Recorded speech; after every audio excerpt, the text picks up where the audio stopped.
Welcome to Armchair Expert, experts on experts on experts on experts. Whoa, so many. I'm caught in a loop still because we just did a personality test that seemed to be a loop. I feel like we answered the same 5 questions. It's meant to throw you. Yeah, did a good job. Today we have a guest on a fascinating topic that I think a lot of us talk about all the time. Yeah. Are we getting overdiagnosed? Are we medicalizing everything? Is everything a pathology? This episode was really interesting because we talk a lot about overdiagnosis, but also about kind of psychosomatic contagions. Yes. This is across the board fascinating because she's here to talk about her new book. Well, first of all, Dr. Suzanne O'Sullivan. She's an award-winning writer and neurologist. And her new book, which we're going to talk about a lot, is The Age of Diagnoses, How Our Obsession with Medical Labels is Making Us Sicker.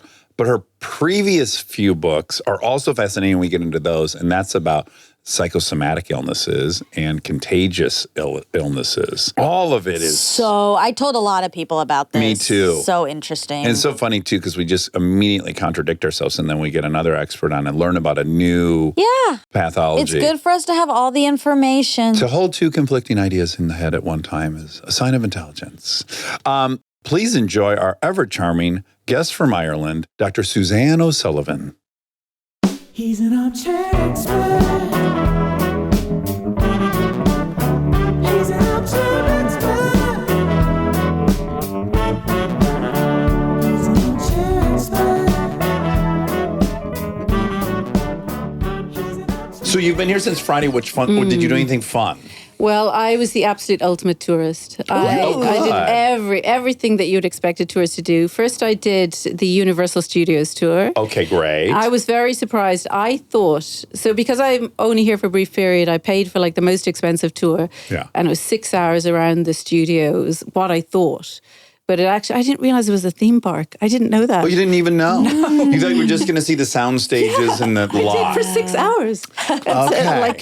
And the very first thing that happened was they put me on like the Harry Potter ride. Oh, yeah. How was that? Do you know what? The effects and everything are amazing. You know, it really, really is good. But it was just very disorientating when you were expecting something entirely different. Now, are you wearing green as a nod to your Irish heritage, or you just always find yourself in green? Do you know what? I wear a lot of green, but I do identify very strongly as Irish. I mean, I'm from Ireland. You have the most Irish last name. Oh, I have You got totally a Sullivan Irish. and an O in Yeah, there. exactly. It's 100% Irish, but, you know, I've lived in England for a long time. Well, you've written maybe more, but I'm aware of 3 books, and I would love to just tap dance lightly through some of them before we get to the new book, because I do think there's definitely going to be concepts in the new one that were laid out and built on the 100%. Back of these other ones. And this is going to get Monica so excited. I think we should first talk about, you're a neurologist. Yeah.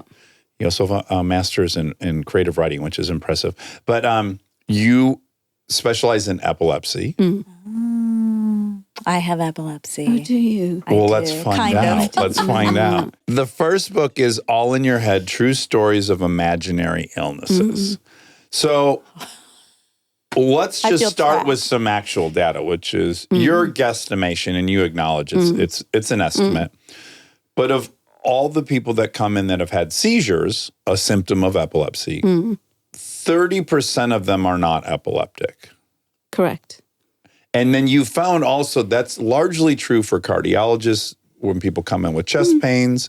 It's common for people with heart palpitations, that about a third of people that are experiencing symptoms, often it doesn't align with the actual disease, underlying disease. Exactly. So, so I run seizure clinics, and, you know, most people who are referred to me, they've been having a variety of different kind of convulsions or other types of seizures. And usually they come to me with a pre-existing diagnosis of epilepsy. And in the best week or the best year, you know, a fifth of those do not have epilepsy. The seizures they're having have a purely psychological cause. So their brains are shutting down for a purely psychological reason. And that's something that we as neurologists see all the time. I mean, that is so common. Yeah. As I always explain to patients, you know, our brains shut down in certain kind of overwhelming situations all the time. You know, that sort of, you're really overloaded with information. You're listening to the radio. You're trying to hear a sports result or a particular thing, and you miss it like 10 times. Right. And you keep rewinding and rewinding and rewinding and missing the same thing multiple times. Yeah. That's dissociation. That's what our brains do to kind of protect us in moments of being overwhelmed.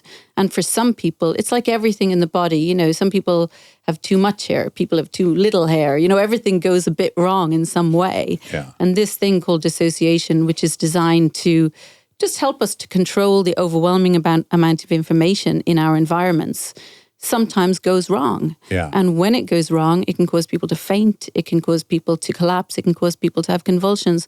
And it's so common. That, you know, a neurologist, this would be part of the bread and butter of a neurologist's job. It's really, really common. How do you distinguish those seizures from epileptic seizures? For a neurologist who deals with seizures, it's phenomenally easy because they don't look anything alike and they don't behave in the same way. So I won't go into the kind of small details, but, you know, epileptic seizures tend to be incredibly brief. They last a few seconds or a minute. They behave in a certain way. Whereas these seizures that you get for psychological reasons tend to last for much longer and have a sort of different pattern of behavior. Mm-hmm. I think it's very difficult for a non-specialist doctor to tell the difference. Yeah. But if you've heard people describing epileptic seizures enough times, you can tell the difference very easily. If we were to observe the brain with an fMRI, and maybe it's already been done, do we see any difference in how it plays out electrically or regionally? So first of all, if you do a brainwave test where you just put the stickers on the head where you're measuring the brain waves, in an epileptic seizure is caused by a burst of unwanted electrical activity. So you will see that electrical burst when the person has a seizure. If you do an EEG in someone having these psychosomatic seizures called dissociative seizures, you will just see, even when they're unconscious and completely unresponsive, you see a normal waking brainwave pattern. So the brain's very busy in some quadrant. So it looks awake, but for some reason, you know, people are not able to access that awake part of the brain. So they're like maximum disassociated Absolutely. in a sense. But their brain looks normal. If you looked at the brain waves of someone in one of those seizures, they look normal. Wow. If you look at the brain in a different way, so you mentioned fMRI, so that's where you look at sort of blood flow activity in the brain. If you look at that, you will see slightly different patterns of activation of people having these seizures to otherwise healthy people, because you will see there's kind of increased connectivity, say, between the emotional parts of the brain and the motor parts of the brain. So something is going on that shouldn't be. Right. But it's not necessarily a brain disease per se, but rather there's some sort of, you know, this emotional part of the brain is connecting in some way to the motor part of the brain to produce these symptoms in a way that it shouldn't. So you're seeing 30% of the people come in, or 20% on a great year, where these are psychosomatic. And I think we have a paradigm which is very dismissive of psychosomatic. In the same way that people are dismissive of placebo effect, right? People have this association that placebo effect is not real. Of course it's real. It doesn't have the causality we thought it had. So do you think that by writing a book about psychosomatic disorders, you ran the risk, or you would be afraid people were thinking you're dismissing them, as opposed to, because I like what you say, which is like, the symptoms are the symptoms. They're the same. Why do we have compassion for one cause of the symptoms and not the other? I mean, the purpose of writing the book was, you know, I was seeing all these, and very often this something affects really young people. And I was seeing these young people who are having, you know, hundreds of seizures every week, hundreds. And I would explain to them what was wrong with them. And it was like I was reinventing the wheel or something. They just couldn't believe that this thing existed. Yeah. I am seeing it every day, but they can't even believe that such a thing exists in the world. Do you feel like they felt invalidated by that? Absolutely. Yes. Absolutely. Well, I always kind of say to people, imagine sort of, you know, your next door neighbor's in a wheelchair and you understand that they've got multiple sclerosis or motor neuron disease. And obviously you've got a huge amount of sympathy for that and support for that. And then next week someone tells you, well, actually, you know, their nervous system is normal. This has a purely psychological cause. Yeah. I think even the most, you know, caring and understanding a person, there's something in us that kind of says, oh, Well, look, none of us like feeling bad. It's an emotion that's uncomfortable, and it's going to hopefully rise to us helping you. So if we can say it's your fault, I think it relieves us of that responsibility to be compassionate and understanding. It's like, well, okay, well, they're choosing to be this way. Or they need attention. I think a lot of it's like they need attention. I think that's where the problem arises, is that people think that they need attention. Yeah. Or I think it's that a lot of people understand psychosomatic conditions to be, well, even though you can tell people it's not consciously generated, people secretly think, that people are doing it on purpose. For attention, And that they're doing it for attention. And they know they're doing it. And they could stop doing it if they wanted to. And again, I say to my patients, so many analogies in life for this. So I just say, right, you imagine something terribly frightening has just happened to you. Your heart rate goes up to 120 beats per minute. It's really happening. You're not doing it on purpose. If I told you, snap out of it, slow your heart down, you wouldn't be able to do it. Yeah. So it's the same with these sort of seizures. The thing is, when my heart races because I'm frightened, it's not because I have a heart disease, but neither am I doing it on purpose, and neither could I stop it. Yeah. And it has a self-perpetuating physiology, right? Which is once my heart rate is so high, I'm actually going to be in my amygdala whether I want to or not. I can't bring on my frontal cortex, really. And that's how these things get worse. That's how it happens. It happens once.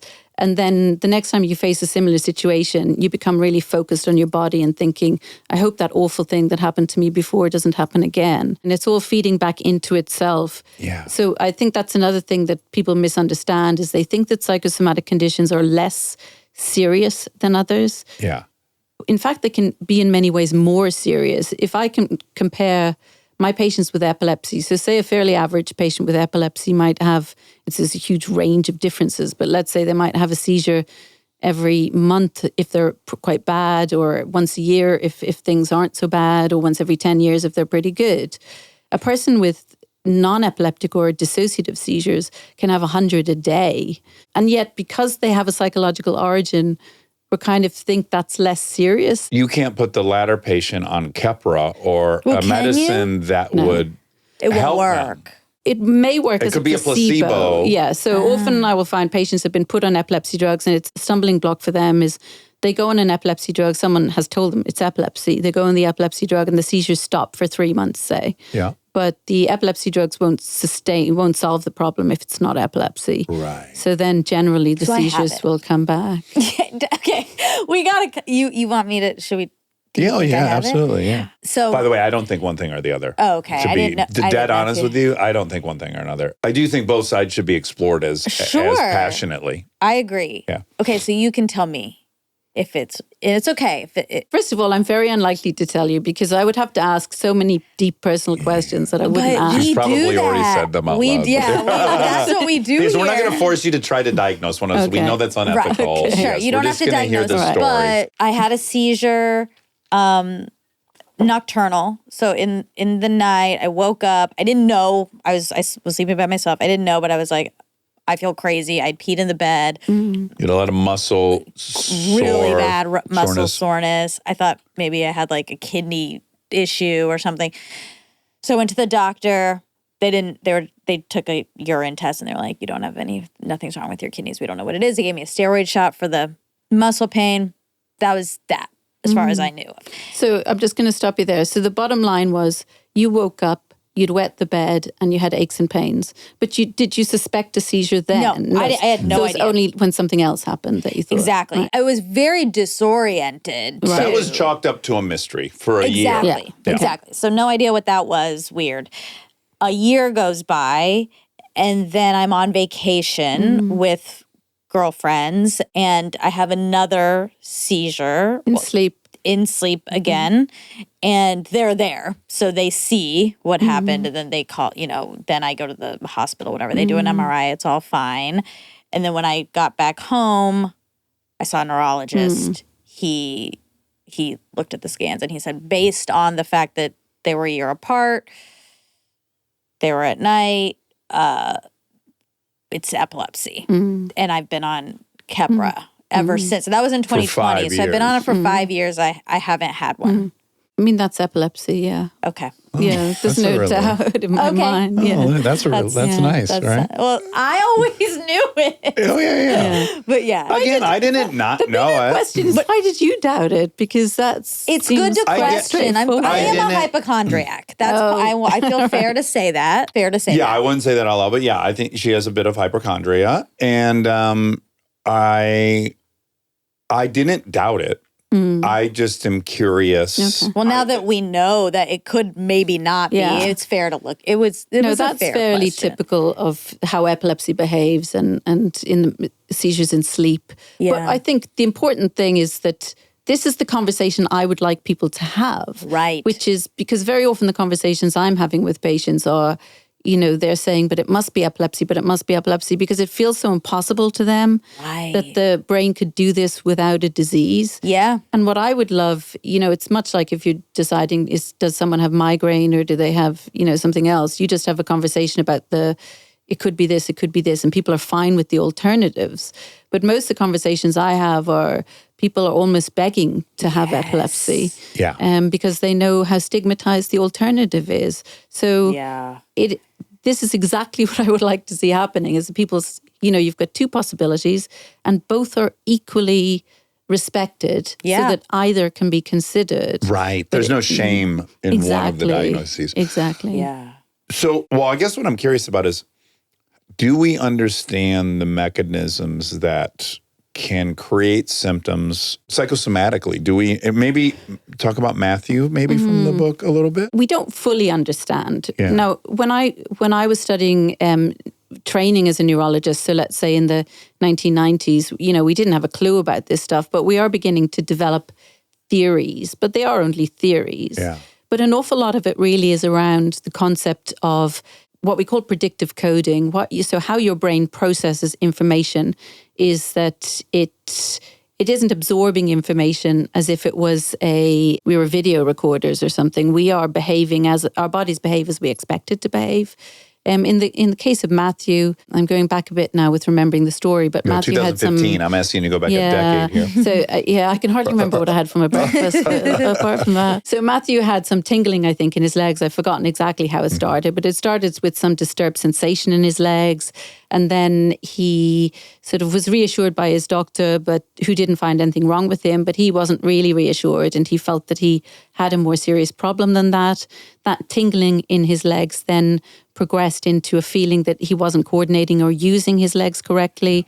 And that then progressed further until he got to the point where he wasn't able to walk and he was completely wheelchair bound. Yeah. Now, as a neurologist, when you examine someone who cannot move their legs at all, there is a big distinction between what you find when you examine someone who's got, say, a spinal cord disease or brain disease and something psychosomatic, because, the nervous system is arranged in a very complex way. And when you can't move your legs because you've got a brain disease, it looks one way. If it's a spinal disease, it looks another way. So when I saw Matthew, it was very obvious to me his reflexes were normal. Lots of things were normal, and yet he couldn't move his legs. In MS specifically, if I remember right, the myelin sheath is eroding around the nerves is the issue. So Absolutely right. are you able to, can we observe the myelin sheath? Could you have gone in and looked and just seen? So what you can do is, first of all, you can tell from the history how multiple sclerosis behaves. It's flitting symptoms that move around the body.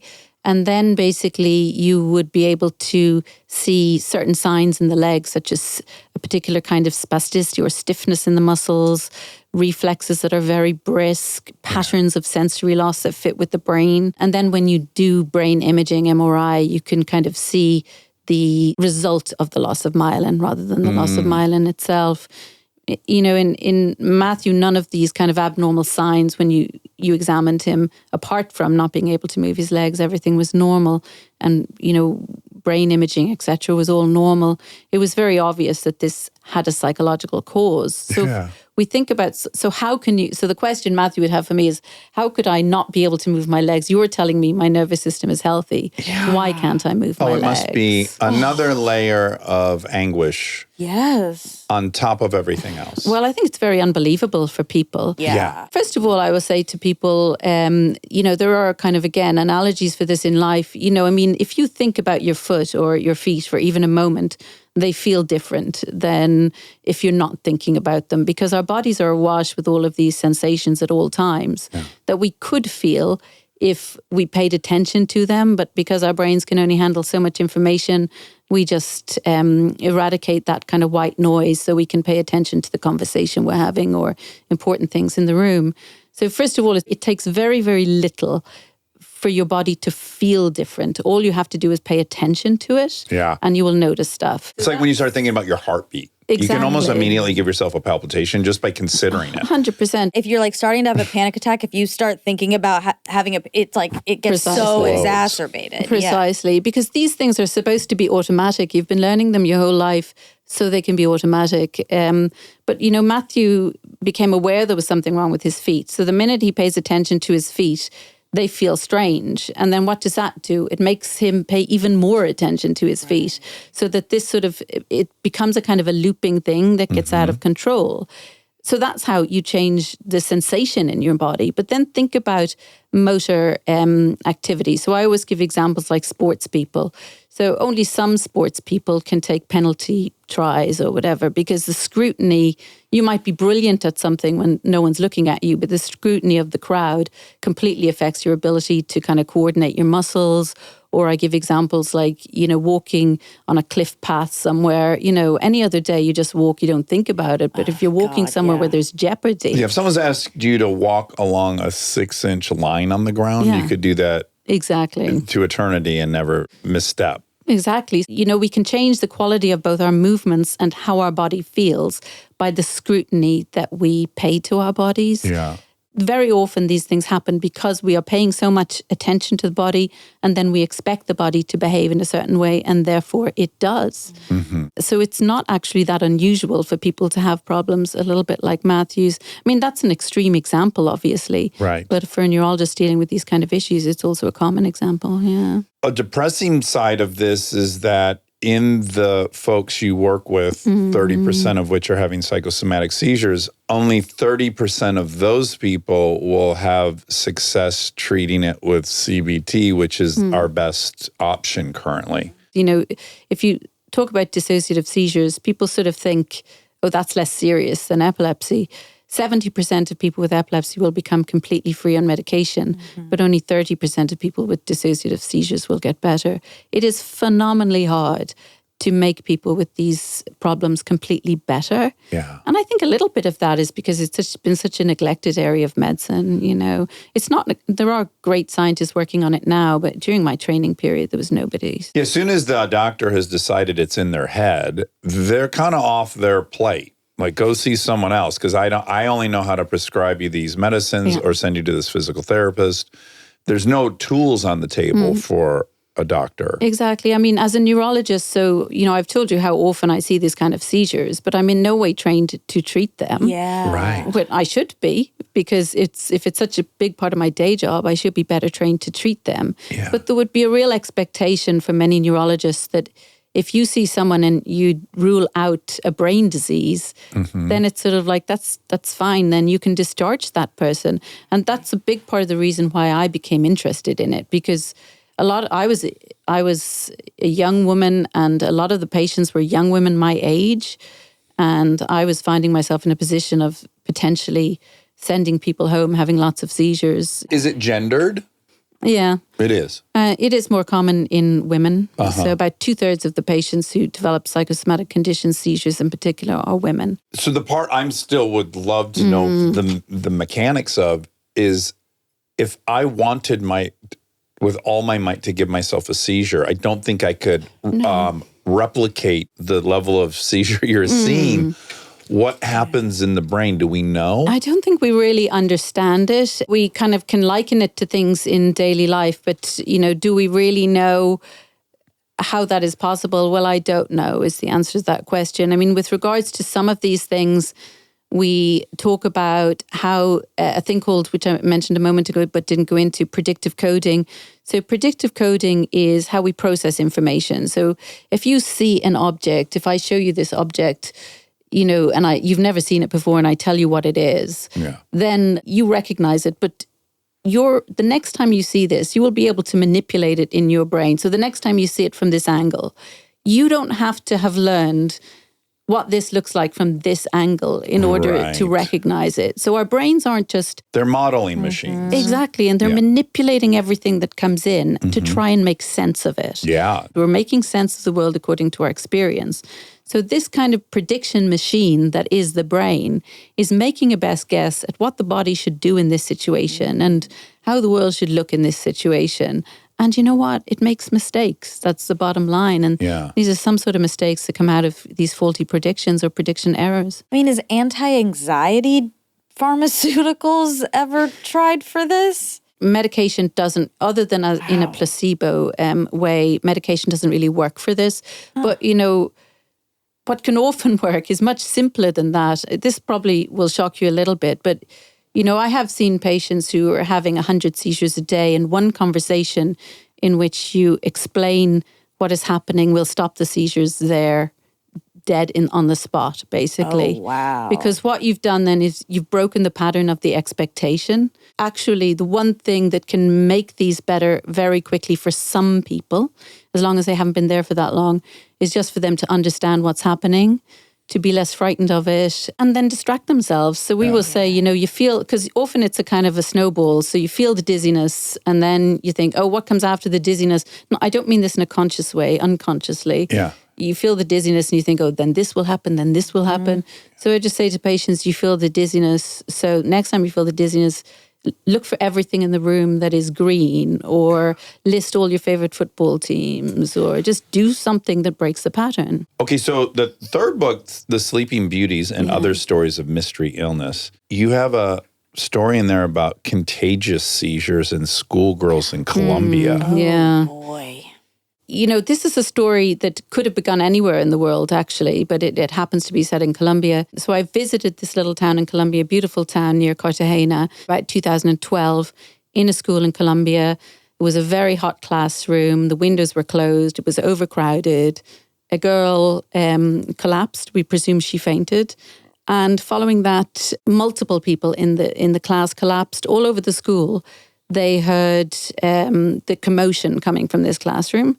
So suddenly, you know, everyone's rushing out into the corridors. You can imagine what a sort of heightened sort of situation this was. So in that single day, in that one classroom, there were multiple people fainting, collapsing, having convulsions, rushed to the hospital. Now that's actually, those stories are a dime a dozen. You know, you will find similar examples to that exact story happening in the US, happening in England on a kind of semi-regular basis throughout the world. Usually that stops very quickly. So it's a very frightening situation.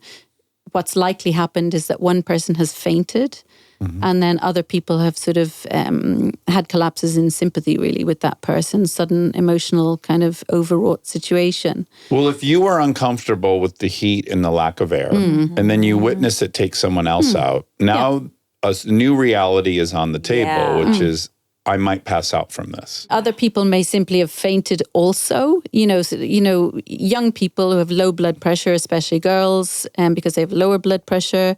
You know, a sudden fright, your blood pressure drops, you faint. So probably the first person fainted, maybe the second person fainted. Yeah. Eventually it was more of an emotional contagion, more likely. Yeah. Those kind of, we call that poison. Well, it was correlation, not causation. Exactly. Right? Yeah. And then that rumor then spread around the town. I mean, these young women, you know, I spoke to some of them who had even recovered completely.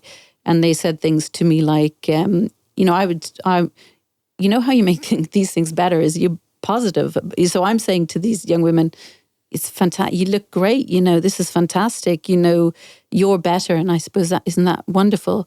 And they would say, but I know the poison is still inside me, you know, this sort of attitude. And there was a real malign influence moved to the town. You know, obviously there are anti-vax people. And if they get a whiff of somewhere where they can recruit new members to the anti-vax movement, people from all over the world heard of these seizures and went to the town and stoked the fear. So something which should have been gone in 24 hours, it was still ongoing years later. Wow, because it became weaponized by the anti-vax movement. Wow. And these poor girls, they were so terrified. You know, they were so, you know, let's say you've got some doctor from wherever, Germany, America, wherever, coming into your town and saying you've been poisoned. I mean, and you come from this kind of deprived area in Colombia. Who are you to believe, you know? And also you're in a country where perhaps, you know, you don't know how much you can trust the government. You trust this outsider more than you trust your local government. Stay tuned for more Armchair Expert, if you dare.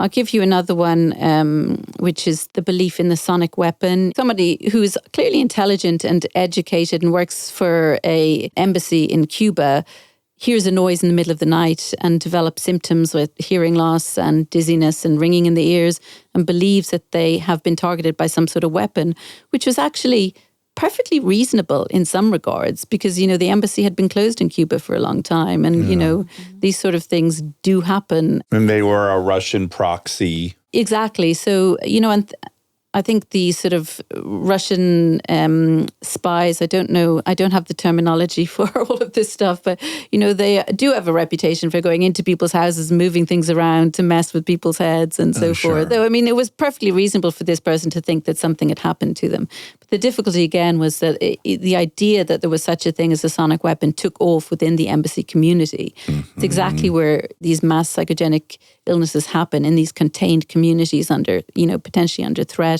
that are quite insular. So people really began to believe in this concept that there could be a sonic weapon that were being directed at individuals. The problem is that scientifically it makes no sense because sound doesn't damage the brain in that way. You know, if you've got a big explosion that's big enough for everyone to hear it and to displace your whole body, well then sure, your brain could be damaged and so could the rest of your body. But sound cannot be directed at a brain to damage it. Sound just travels along nerves into the brain like, you know, anything else.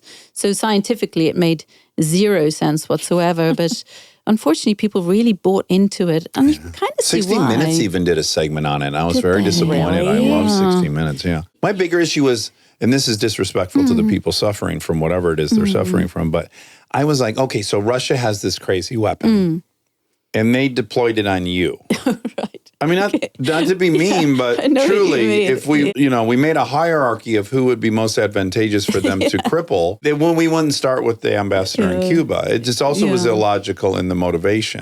The whole thing was so illogical, but you got to feel for these people's position because they were called in, again, they were the most senior people in the country. They had, I think Marco Rubio was saying things about this weapon. Yeah.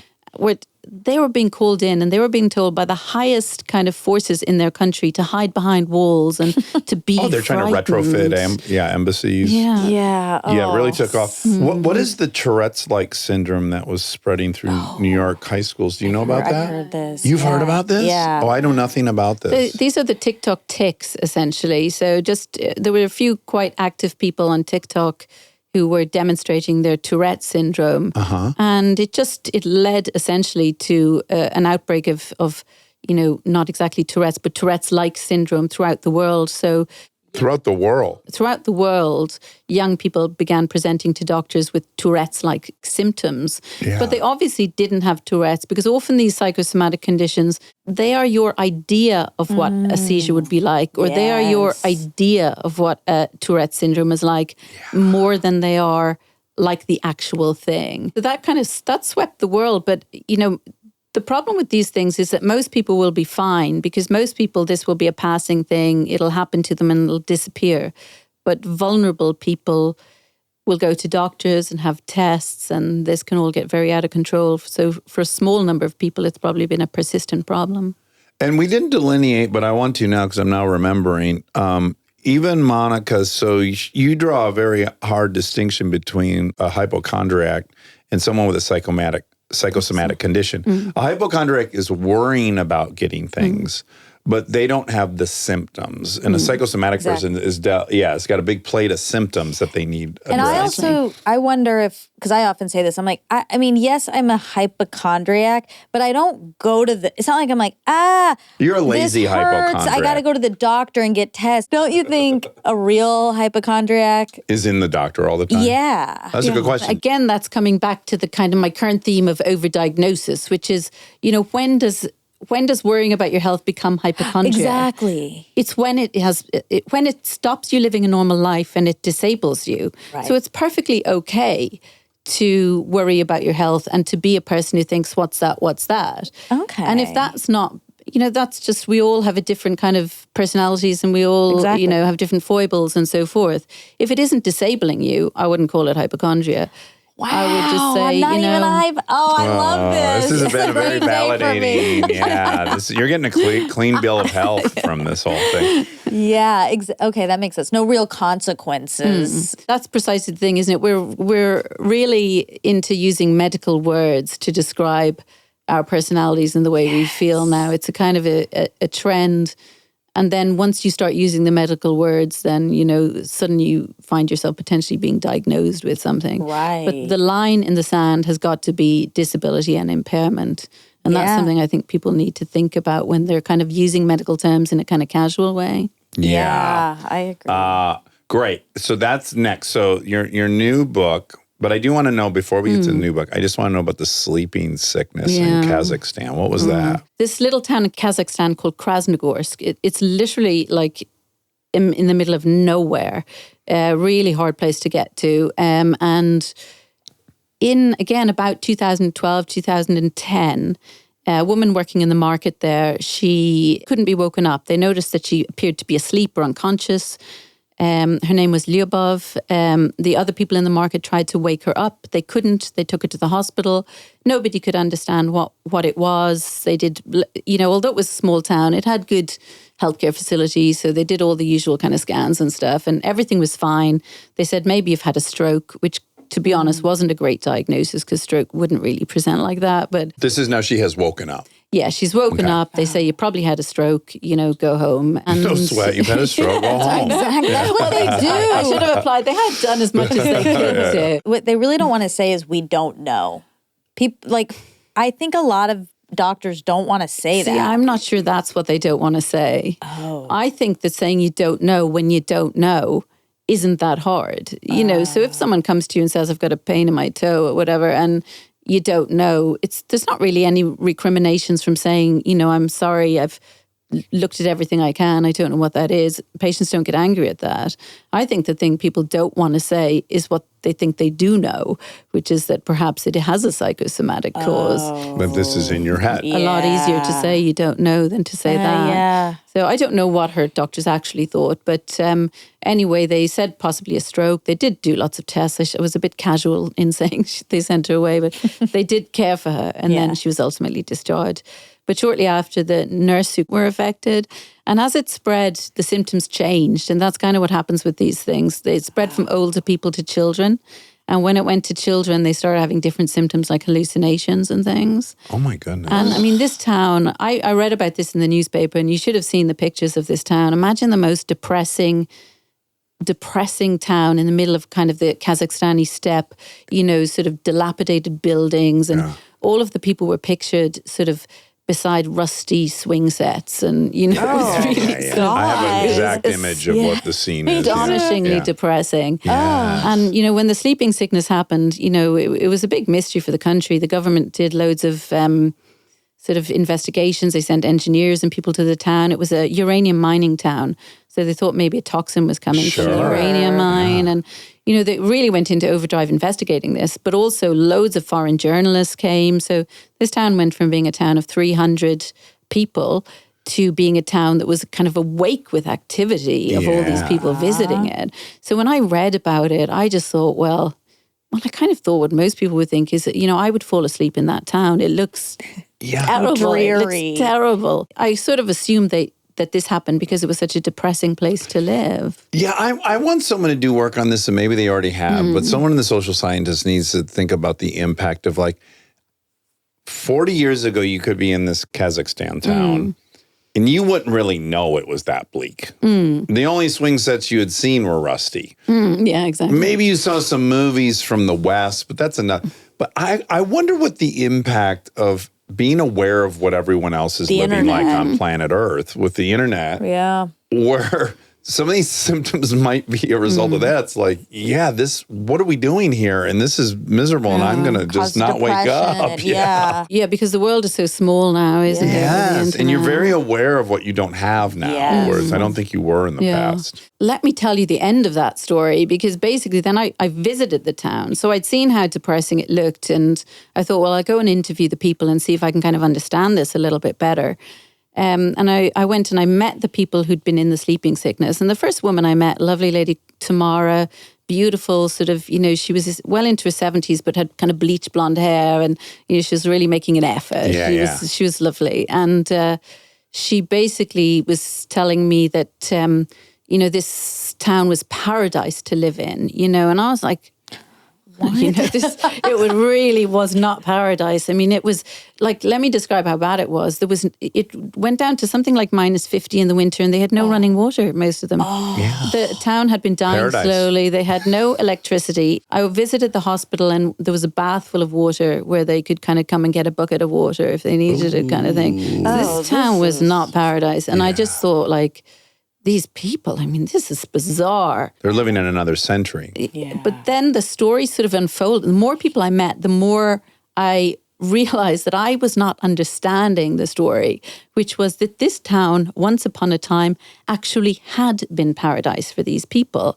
So basically, it was a secret uranium mining town for the Russians during the Soviet era. Yeah. These people all came from Russia, and they were basically mining families, and they had been put on a bus one day in somewhere like Siberia and told, you're going to Kazakhstan.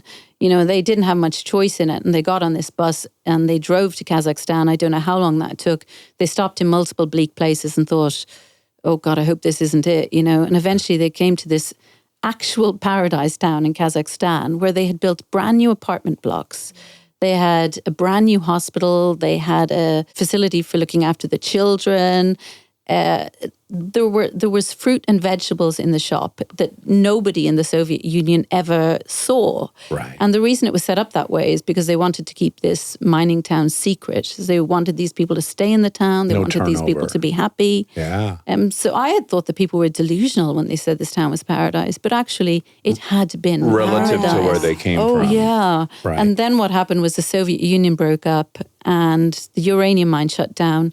And one by one, all these amazing facilities they had were lost. And most people left the town. There had been thousands living there, but this kind of stalwart 300 stayed. And I think they stayed kind of thinking, this was once paradise. I raised my children here. This place means a lot to me. They told me stories about having picnics by the riverside, and it was all very beautiful. And then I really believe they thought that it would eventually go back to being paradise. Right. But instead what was happening was it was just becoming more and more decrepit. Yeah. And I really believe now that the sleeping sickness came along. What happened when you got the sleeping sickness, the only way to cure you was to leave the town. Yeah. I think it was just a really phenomenally sophisticated way of making that really hard decision. In the end, I kind of thought it was a kind of a love story for this town. It meant so much to them, and leaving it was so painful. Yeah. And, it was just, I think sometimes these psychosomatic disorders, we think of them as illnesses, but sometimes they are a way of our brains helping us through a problem. Yeah, there's survival Our mechanisms subconscious in some way. seems to have a genius about saving us. Yeah. Well, that's what those seizures, dissociative seizures, that very often they happen for the first time at a time of great stress. They're there to, there's only so much you can handle, and this is your brain protecting you from the thing you can't handle. Yeah. Then it all goes a little bit awry. Or your body will make your back hurt so much you can no longer do the job that's killing you mentally. Like the body will absolutely. somehow protect itself. It's absolutely, yeah. Okay, so the new book, The Age of Diagnosis, How Our Obsession with Medical Labels is Making Us Sicker. Now, I sought out an expert like you because you'd have to be asleep to have missed Sleeping disease. this wave of self-diagnosis that we all are giving ourselves. The current one, and we'll just put an earmark in it, is every single person I know, and I convinced myself of it maybe, has ADHD. That's like, right now, that's the one. Yeah. We'll get to it, but Let's walk through why this felt like a natural progression in the books you were writing and why you felt like it's time to shine a light on this. Yeah. Everything I kind of write comes from the patients I care for. I'm in full-time NHS practice. Like, I'm seeing patients every day. And, you know, the patients I'm seeing have changed over the decades. A lot of my patients are very young. And I will see people in their 20s and they're coming to see me now and they will have a list of 9, 10 different diagnoses. I mean, it's just unbelievable. That didn't That they've happen. given themselves or they've accumulated from medical? Accumulated from, you know, this is a kind of a collusion between society and the scientific world and the medical world. The doctors live in the same culture that has its powerful impact on us. 100%. And we are responding to sort of the needs of the culture in which we live. Yeah. So it's a kind of collusion of multiple people or multiple kind of different sections of society. But basically, I see these young women and they, I always say women, but it's not only women, but it is slightly more women. And I think perhaps I became interested in because I could kind of relate to these people in this situation being dismissed. They'll come and they'll have ADHD, autism, a condition which people may or may not know called POTS, postural orthostatic tachycardia syndrome. If you haven't heard of it, you will best soon. you don't. No, it's coming. Oh, God. It might be best you never hear it, Yeah, and then you exactly. can't get 'Cause it. then you won't get You it. can't get what you don't I'll know. stop listing them. But they'll be like, you know, they'll have 10 diagnoses that often come in a little batch together. Uh-huh. And what's really noteworthy, I mean, I was chatting about this with a colleague recently, is basically, you know, we didn't see people with this constellation of diagnoses 10 years ago, but we also didn't see these people with a constellation of undiagnosed symptoms that fit with these diagnoses 10 years ago. So it's not like you can say that 10 years ago or 20 years ago or 30 years ago, there were loads of people suffering in this way and no one knew what it was. And now there are names for it and we are giving it names. You know, people are developing groups of symptoms that people didn't have like 30, 40 years ago, and we're giving it names. Right. So you say like worldwide, 537 million people are living with diabetes. That's incredible. That's 500 million. 783 million are predicted to be affected by 2045 with diabetes. Oh, my God. We kind of have three explanations on the table that would make sense. One is we're sicker. A second explanation would be we are just finally able to diagnose all these people because we now have the language and it's in the DSM and it's in these other places. And maybe we're getting healthier because now we're getting treatment. And you're offering a third explanation. I think when you talk about medical overdiagnosis, or you say you're writing a book about medical overdiagnosis, everyone thinks of the autism, ADHD things, but you've already raised diabetes. I mean, this actually overdiagnosis kind of epidemic applies to both physical and mental health problems. So it applies to cancer, it applies to diabetes, it applies to asthma, it applies to high blood pressure, high cholesterol, as much as it does depression, ADHD. Yeah, I was shocked to read in your book that asthma diagnoses have gone up 48%. That's frickin' Teddy Roosevelt had asthma. This isn't a new diagnosis. No. I mean, there's different ways that this happens. So, I mean, the two main ways that it happens is one is you are kind of diagnosing things that don't need to be diagnosed. So if we take diabetes as an example, we now have this state of pre-diabetes. Oh my so God, you're yeah. almost, you don't have diabetes yet, but you're almost getting it. So that's become, it's not really a diagnosis in itself, but it's becoming one. Yeah. Everyone I know is like I know, panicked I about their know. pre-diabetic. And basically, diagnosis. the way these things come about is that, you know, we as doctors and scientists are encouraged to make sure we keep as many people healthy as possible, and therefore to find as many people who might be at risk of disease as possible and treat them. So we are incentivized to find as many people who might get diabetes as we can. And a great belief in the earlier it's diagnosed, the better Yes. our treatment results will and be, right? absolutely religious belief in the assumption that finding diagnosis early and treating it is the right thing to do. Right. So what we'll do is we'll say, okay, so to be diabetic pre-diabetic used to mean that you had to have a fasting blood sugar of 6. But you know what?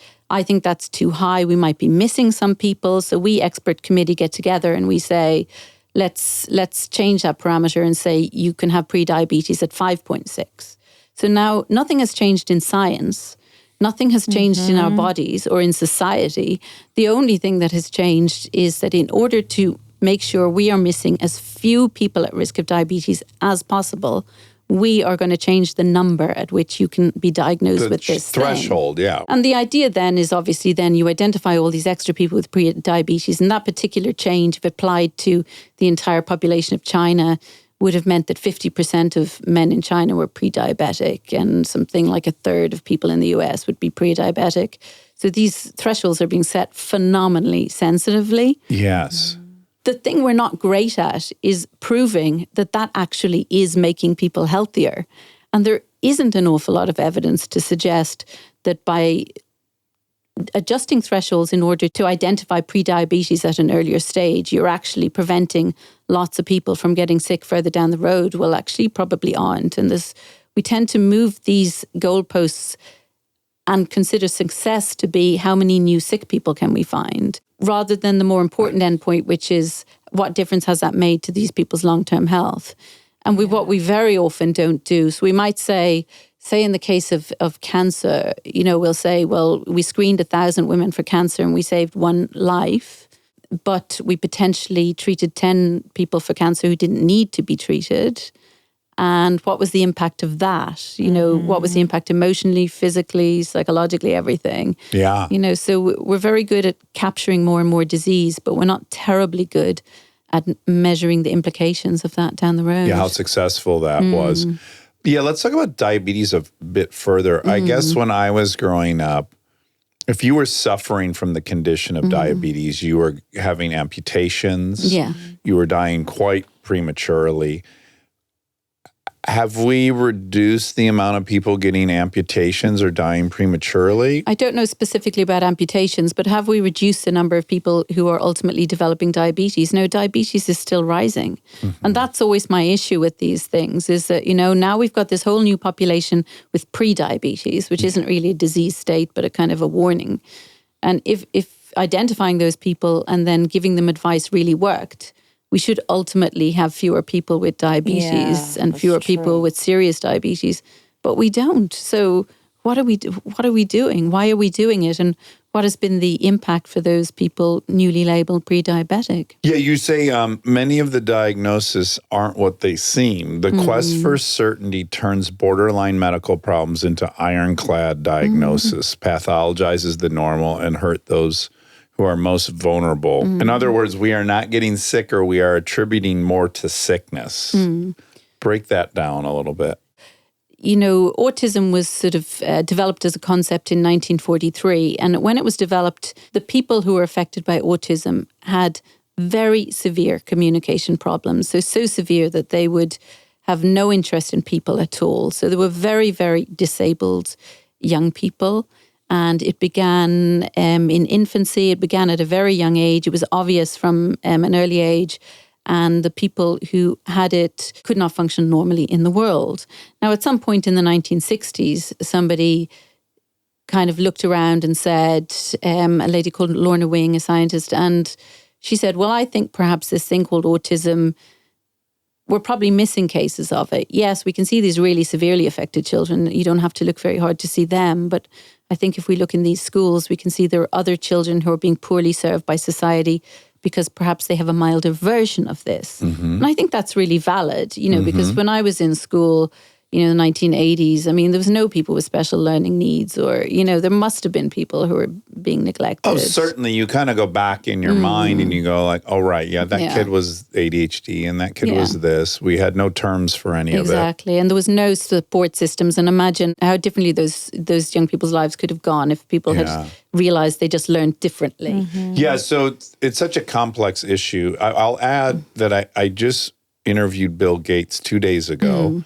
And I said to him, he knows everything. He was consuming all things. He read all 21 volumes of the encyclopedia at 9 years old. Wow. I'm like, when did you first hear autism? And did you connect with that concept? And he said, I was aware of it, but at that time, they were such extreme examples that I would have never put myself in that bucket. Because again, these were people who were does he nonverbal. Put himself in it now? Yes. He He says recently, and that's what's interesting, is he recognizes he is on the spectrum of it.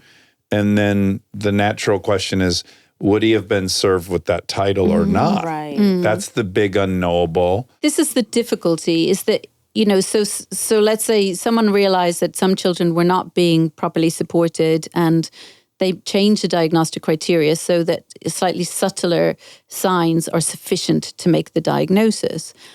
The problem we have now is that has continued since into, I would say, to a certain degree, I'm going to be a little bit harsh, the realms of the ridiculous. Yeah. Because you've got to the point now where you not only are looking for signs that are so subtle that they are barely perceptible. Right. We are also including something which people are calling masking. And masking is something, where, you don't appear in any way autistic, but you feel autistic on the inside. This concept of masking or camouflaging was developed, a concept that made complete sense for people with severe autism. There's a program on TV, I don't know if you've seen it, it's called Love on the Spectrum. Yeah. Yes. And I was resistant to watching it at first because I thought it would be kind of mocking or something. Exploitative. That's how I Yeah. felt. It But is it's actually beautiful and wonderful. It yeah. is lovely. There's really lovely examples of masking in that, where you kind of see that the people are being taught, when you go on this date, have back and forth conversations, and you can see them masking in the sense that they're learning the social rules and applying them, but it doesn't really look completely natural ever. The masking is obvious. The one I like to add is when the movie Rain Man came out, the man it was based on was interviewed with his father, and Leslie Stahl did the interview from 60 Minutes, and this was in the 80s. And he was very hard to conduct an interview with. He also memorized every book in the Salt Lake City library, and he could read with his eyes separated both pages at the same time. So she did a follow-up story on him like 10 years ago, went and revisited him. He's still at the library reading, and the dad's still there. And he greets her, and he's making eye contact with her, and he's interacting in all these ways. And when he's not there, Leslie says to the dad, he seems to have improved a lot. Like, has there been some treatment? And he said, well, make no mistake, he's exactly the same. He has just learned more tricks over the years. He knows to force himself to look at you, and he knows to say, yes, Leslie. And so that's all that's happened. You haven't seen an improvement in the condition. So that's sort of masking or camouflaging. That's real masking. Yes, that's learning the rules of social rules and applying them. But often, it's hard to kind of sustain. It can be exhausting for people who have autism, and it often is very difficult. But these concepts like masking have been taken to the point now where, someone can be masked all the time so that they never look like they have social communication problems, and that still qualifies as a diagnosis. So we're being asked to sort of make diagnoses in people who don't show the typical features of autism, but You're can relying on explain their the self-reporting of it.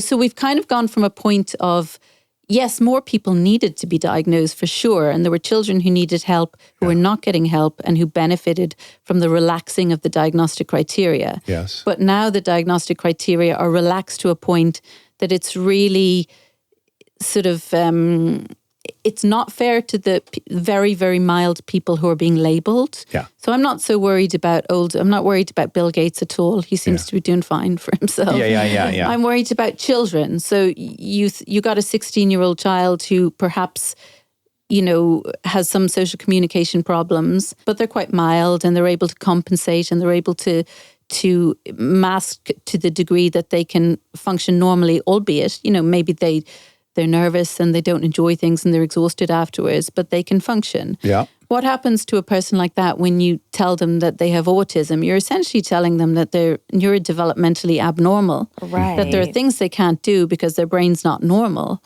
And that is a self-fulfilling kind of prophecy for a child. That's, we've all gone through those difficult periods, and we've had to learn to overcome our shortcomings. Yes. But if you tell a child that they have a neurodevelopmentally abnormal brain, you're really running the risk that child will, you have this labeling effect where you kind of say, well, you concentrate on the things you can't do. You become the thing that you've been labeled as. Stay tuned for more Armchair Expert, if you dare.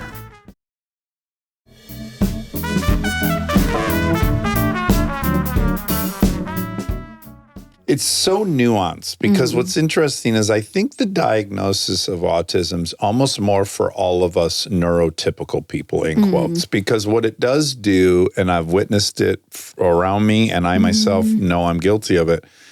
If someone says, oh, this dude's autistic, when you meet him, like, just know he's autistic. I can go into all these other things that might trigger me when I'm interacting with them. And I have a level of compassion now that I didn't have, which is just a shortcoming of my own. Like Monica and I have talked before. It's like really the end goal for all this would be to be compassionate to everyone with all their idiosyncrasies. Yeah. But that label helps us. It helps us write off stuff that would otherwise they irk can't us. help it. They can't help it. When you can't help anything about your personality. But it is, That's so funny. but it is a complementary situation because now I have lower expectations of you, and you have lower expectations of you. Exactly. So it can be also a self-perpetuating. And it also isn't as straightforward as to say you can't help that. Part of maturing is kind of learning to adapt. You do have to learn a little bit to adapt. And if, I was a very shy child, you would never imagine that I would be sitting here in the future. Yeah. What if I had been my shyness had been pathologized? Yeah. Yes. Yes, it disincentivizes people from trying to overcome their difficulties. It reinforces symptoms instead of helping people to kind of get over their problems. And I know that you're kind of saying if someone tells you that they're autistic, you think, okay, well, I understand you a little better now. But I don't think that's everybody's attitude. I think there's also people who, if, they hear that someone's autistic in the mild range. I should say that when I'm talking about this, I'm really talking about people who are in that borderline zone. There's always value to being diagnosed if you have significant problems. Yeah. I'm talking about the value of being diagnosed if you're in that borderline zone. Yes. Some people might be understanding, but other people will be quite judgmental of that. It's also very worrying that sort of the milder and milder the diagnosis get, the more we're trivializing this disorder for people who are really disabled by it. People with mild autism, again, this very borderline area of autism, have very loud voices now. And I think it gives people, because we see there's a lot of people in the public eye who have these diagnoses, and it gives people the idea that they know what these things are. I doubt they've seen many people who have what I would call sort of, significant, moderate to severe autism, because they don't get to be on telly and they don't get to be on podcasts. They're often nonverbal. Yeah.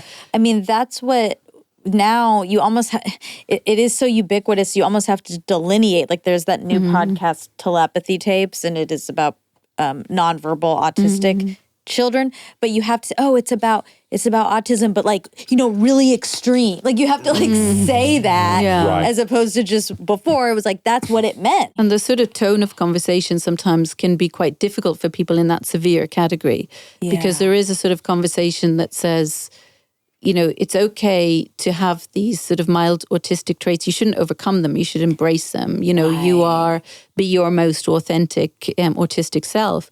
But I've talked to people, the families of people with severe autism, and if they didn't help the children in the family to overcome their difficult behaviors, they would be institutionalized. They would not be safe in the world. And they find it really quite disparaging to have people going, be your more authentic autistic self, because really what their children need is a lot of support and to learn to control the sort of outbursts that they can sometimes have. I don't want to say to people, well, I don't truly believe that in the very, very mild category, everyone diagnosed with autism really is autistic. I'm not absolutely convinced. However, I don't think that's the most important question or that I need to answer. I think the question that needs to be answered is it benefiting them to be labeled? Because no one can say where the line between being autistic and not autistic is. There is no such line. So it will always be difficult. I want to ask people who support the kind of more inclusive diagnosis, how is it helping people? Because as far as I can see, it's not helping people at all. If it was helping people, we've been expanding the concept of autism since the 1990s. So we're now like a good kind of 30 years into this.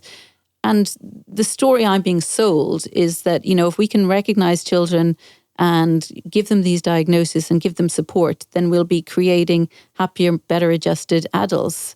Are we creating happier, as far as I know, mental health problems are rising significantly. And there's no evidence at all that giving people with a very kind of borderline diagnosis a medical label is actually helping anybody. I think, as you said earlier, this is a collusion of many, many facets. And so one that I can immediately see is I think parents whose children exhibit behavior that is embarrassing to them in their own ego, because they're an extension of your identity, I think they themselves are comforted by some medical diagnosis as opposed to just living with the embarrassment that, yes, sometimes your kids are really embarrassing. That's part of the fucking ride. It's not you. You don't need to go find some diagnosis where you no longer feel. So you can tell everyone, oh, she's this, he's that. Yeah. And then you've alleviated yourself of that. I think that's a bit harsh. You do? Yeah, I do. I see so many peers excitedly sharing the diagnosis their kid just got. I think it's a little bit more that everyone's desperate for their children to do as well as possible. And they're desperate for their children to do the best for their children. And this at the moment is perceived as a way of doing everything you can for your child because they'll get the maximum amount of help and support possible. So I think people are kind of, well, first of all, our society is too perfectionist. And, you know, this kind of concept that we'll all succeed. Well, we can't all succeed. It's simply not realistic. And the idea that if you try really hard, you will ultimately get the thing you want. Well, you know what? Actually, it doesn't actually work that way. You have better odds of getting what you want if you try really hard. Yeah, you need to try really hard, but you also need to, like I said, you know, I was shy, I worked to overcome it, but maybe I might not have managed that at some point. And that's the point you need to recognize. You need to recognize the point at which the things you can overcome and the things you can't overcome. And I think we still have this expectation if our children are struggling in school, you know, that if we get them the maximum amount of help and if we push them hard enough that they will become the person we believe they can be. And maybe we'd be kinder to our children if we accepted that sometimes children are mediocre at certain things, and instead of concentrating on that thing. Funnels into one of the topics of your thing is this kind of like false notion of the norm. I think that's what the message that needs to get across to parents is that, you know, irrespective of what the sort of their motivation may be, I think that people perceive diagnosis as at the very kind of, at the least, something that will help their child. You know, people are not understanding is that diagnosis is not inert. You don't just diagnose someone and then it's all kind of rainbows and sunshine from then on in. There'll just be help and nothing bad comes with it. There are substantial harms with giving people a medical label. Other people expect less of them, as you've said, so underestimate them. They underestimate themselves. They become more aware of the symptoms. Like no one ever said to me, you're very shy. I was just aware of it. But, you know, perhaps if you have these things pointed out to you and pathologized, you become more aware of it and kind of dig into it rather than... So I think a parent may be well-meaning. We as a society must find a way of supporting children without labels. And parents who seek out labels for their children must understand what a dangerous thing that is to do, to label your child at such a young age. What's happening with Huntington's disease? I just think this is a really powerful story to teach us about how your experience of your body is altered, about beliefs about your health. So Huntington's disease is a degenerative condition that is very, very unpleasant. It, you know, usually begins in someone's 30s or 40s with psychiatric symptoms and behavioral changes. It's a neurodegenerative condition. So you get frontal lobe symptoms like impulse control, and then you start getting involuntary movements. And then you start, you know, these kind of, they're called choreiform movements, like funny writhing movements. Yeah. And then ultimately you lose control of your speech and of your swallow. So you have both a psychiatric decline and you have a physical decline. It's an inherited condition. And they discovered the gene for Huntington's in 1994, I think it was. If your parent has a Huntington's disease gene, then you have a 50-50 chance of getting it. I think this is a fascinating sort of concept because there are people walking around knowing that they have a 50-50 chance of getting this disease and knowing that there is a test that they can get that will tell them whether they have it or they don't have it. And of all those people who could have that test, only about 10 or 20% of people actually have the test. Oh, interesting. So they know a parent has it, but they haven't taken the test No. themselves. 90% of people don't take Yeah, that test. they Okay. don't take the test. They have this opportunity to know this enormous part of their health future, and they don't. Yeah. They don't take it up. I spoke to a lady called Valentina. Her mother was adopted, so didn't know this was in the family. Valentina was 28 and pregnant when she discovered her mum had Huntington's disease. So the minute she discovered that, she knew she had a 50-50 chance of getting it. And she knew that her unborn child had a 25% chance of getting it. And obviously it was devastating. And she had siblings who had children. So it really kind of, the family were very anxious. And their first impulse was to think they would be tested. They met genetic counselors, and then it was pointed out to them that, you know, the minute you test, your whole life changes if it's Yeah. positive. And it's a devastating diagnosis, so they put it off. Now, what happened to Valentine in the following years is, although she hadn't tested, she became absolutely convinced she had Huntington's disease. She could just tell she had it. Things happened to her, like she could not organize herself in an airport. And that sort of organization problems and anxiety and anger outbursts are common at the beginning of Huntington's disease. She began having arguments with her husband, or if she went to the airport, she couldn't organize her documents. If she was walking, she'd walk into walls. So she was aware that her symptoms were accruing, but she was frightened to have the test, to have it confirmed. Because the minute it was confirmed for her, it was confirmed, you know, her children were at a much higher risk. Yeah. And she just couldn't face the idea of looking at her children and thinking, I'm going to die and you've got a 50-50 chance of going the same way. So she actually waited about 20 years to have the test, and she only had the test when she was so disabled by these symptoms that she realized she just had to have it confirmed.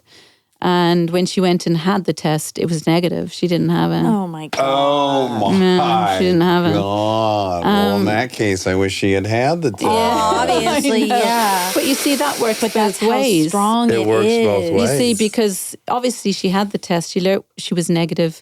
You know, all of her little kind of symptoms didn't all go away. She still got flustered in airports, but it didn't get out of control. And that was what was happening, is she's noticing little things.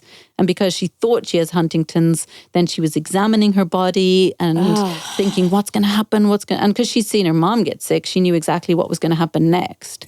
So she was really focused. But imagine if 20 years ago she had the test and it was positive, then every one of those symptoms, which was none of which were due to Huntington's, would have persisted. So, you know, that's the difficulty with knowing you're at risk of a disease that might not happen for 20 years. The symptoms will start long before the disease starts. And every ordinary thing that happens to you, that happens to all of us, every time you lose your keys, you know, every time you trip over a paving stone.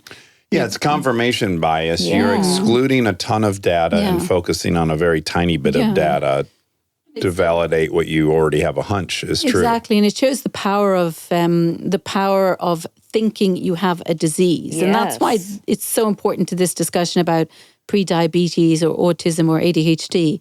If you think you have the disease, some people will display the features of the disease, and that can be really hard to overcome. Well, even when I see on Instagram, because it's everywhere, ADHD is the It's thing. Yeah. It's the thing. I have a And I see these videos, and of course, it's like astrology. Like if you say enough adjectives about me, you're going to find some that are fitting. Listen. So I'll see the couple things that are identical to me. Yeah. Like if I start brushing my teeth, I've got to immediately do something else. Yeah. There's no way I can stand there and just brush my teeth. Yeah. And I'll see that one. I'm like, oh yeah, that's me. But I've also ignored the 6 they said that I have no connection to Exactly. whatsoever. Right? And also, we're back to something we said at the start about, you know, when does worrying about your health become hypochondria? It becomes a medical problem if you're impaired or disabled. Yeah. And these are the subtleties of diagnosis that people, you know, don't really kind of understand. You know, I could look a list of ADHD symptoms and have them all. But they have to obey certain parameters for me to have an actual medical problem. And the parameters they have to obey is they have to be there in every environment. You're not just autistic in school, you're autistic at home, you're autistic in every environment. Right. And they have to be there to a degree that you are disabled by them. So, you know, we've become very casual about this sort of like, I'm on the spectrum or, I have ADHD. well, listen, Yeah. we all have some of the traits of these things. Yeah. But we do not have a medical problem unless we are impaired.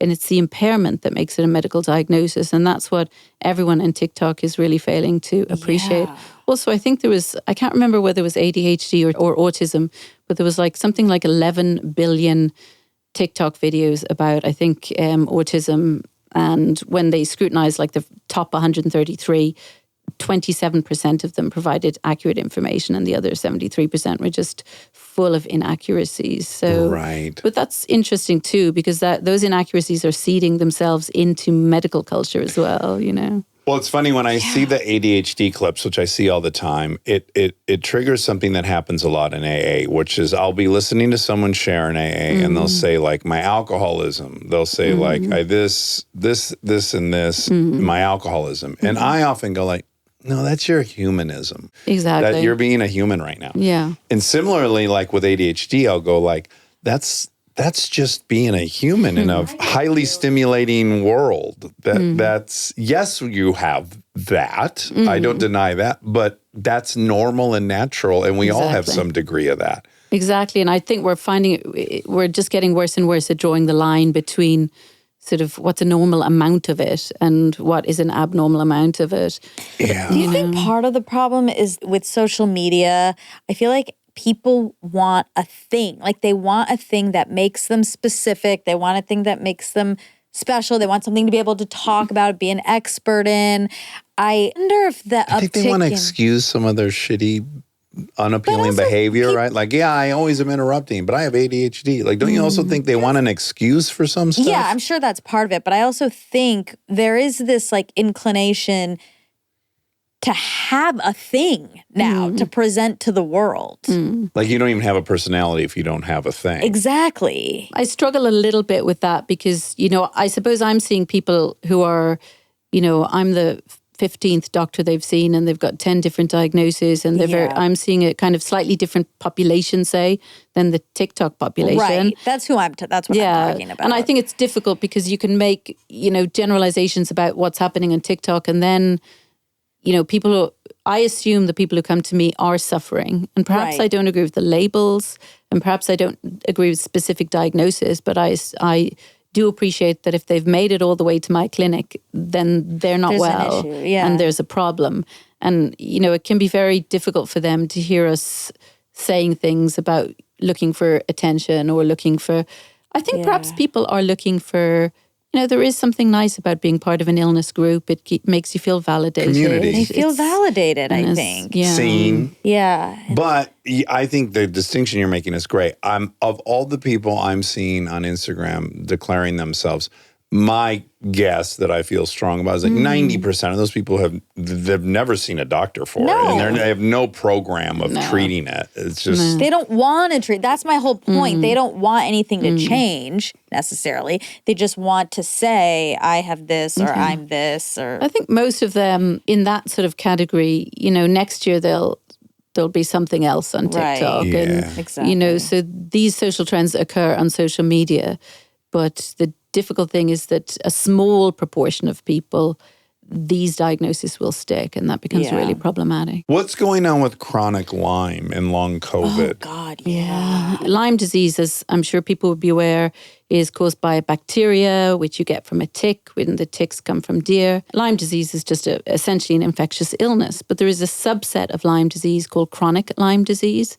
And as the kind of, I think they're called the National Institute of Allergies and Infectious Diseases would define chronic Lyme disease as a set of symptoms that has nothing at all to do with a Borrelia bacterial infection and nothing at all to do with Lyme disease. There's a large number of people throughout the world who have been labeled as having a form of Lyme disease called chronic Lyme disease, which probably is not an infectious illness. Now, the difficulty is that Lyme disease can cause kind of symptoms that we all get, like fatigue, Cloudy thinking. aches and pains and things like that, which quite frankly are symptoms of everything, you know, almost anything basically. And what happens in society is when people are suffering with those kind of symptoms and they're struggling to get a diagnosis, they will take the diagnosis that's salient at a moment in time and chronic Lyme disease is a very salient diagnosis at the moment. It's for people who are struggling without a diagnosis, it can explain a lot, and it allows people enter a community where they can get support and they can get treatment with antibiotics which don't work, but gives them the sense that they are being treated. Lyme disease is a very good example of how medicine is an art. You know, it's not a matter of someone comes to see you and you think they have a bacterial infection, so you do a blood test and they either have it or they don't.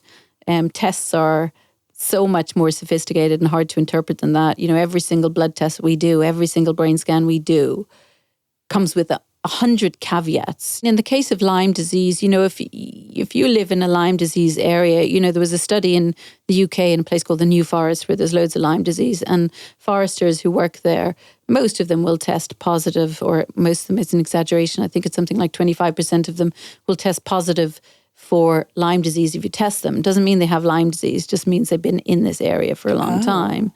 And so that you have these kind of variables, which means that basically if I wanted, you know, and this is a problem in Lyme disease, if I wanted to make a lot of money, I could diagnose a lot of people with Lyme disease by doing that blood test and telling them you've got an abnormal blood test and therefore you have Lyme disease. So some people have Lyme disease and really no symptoms.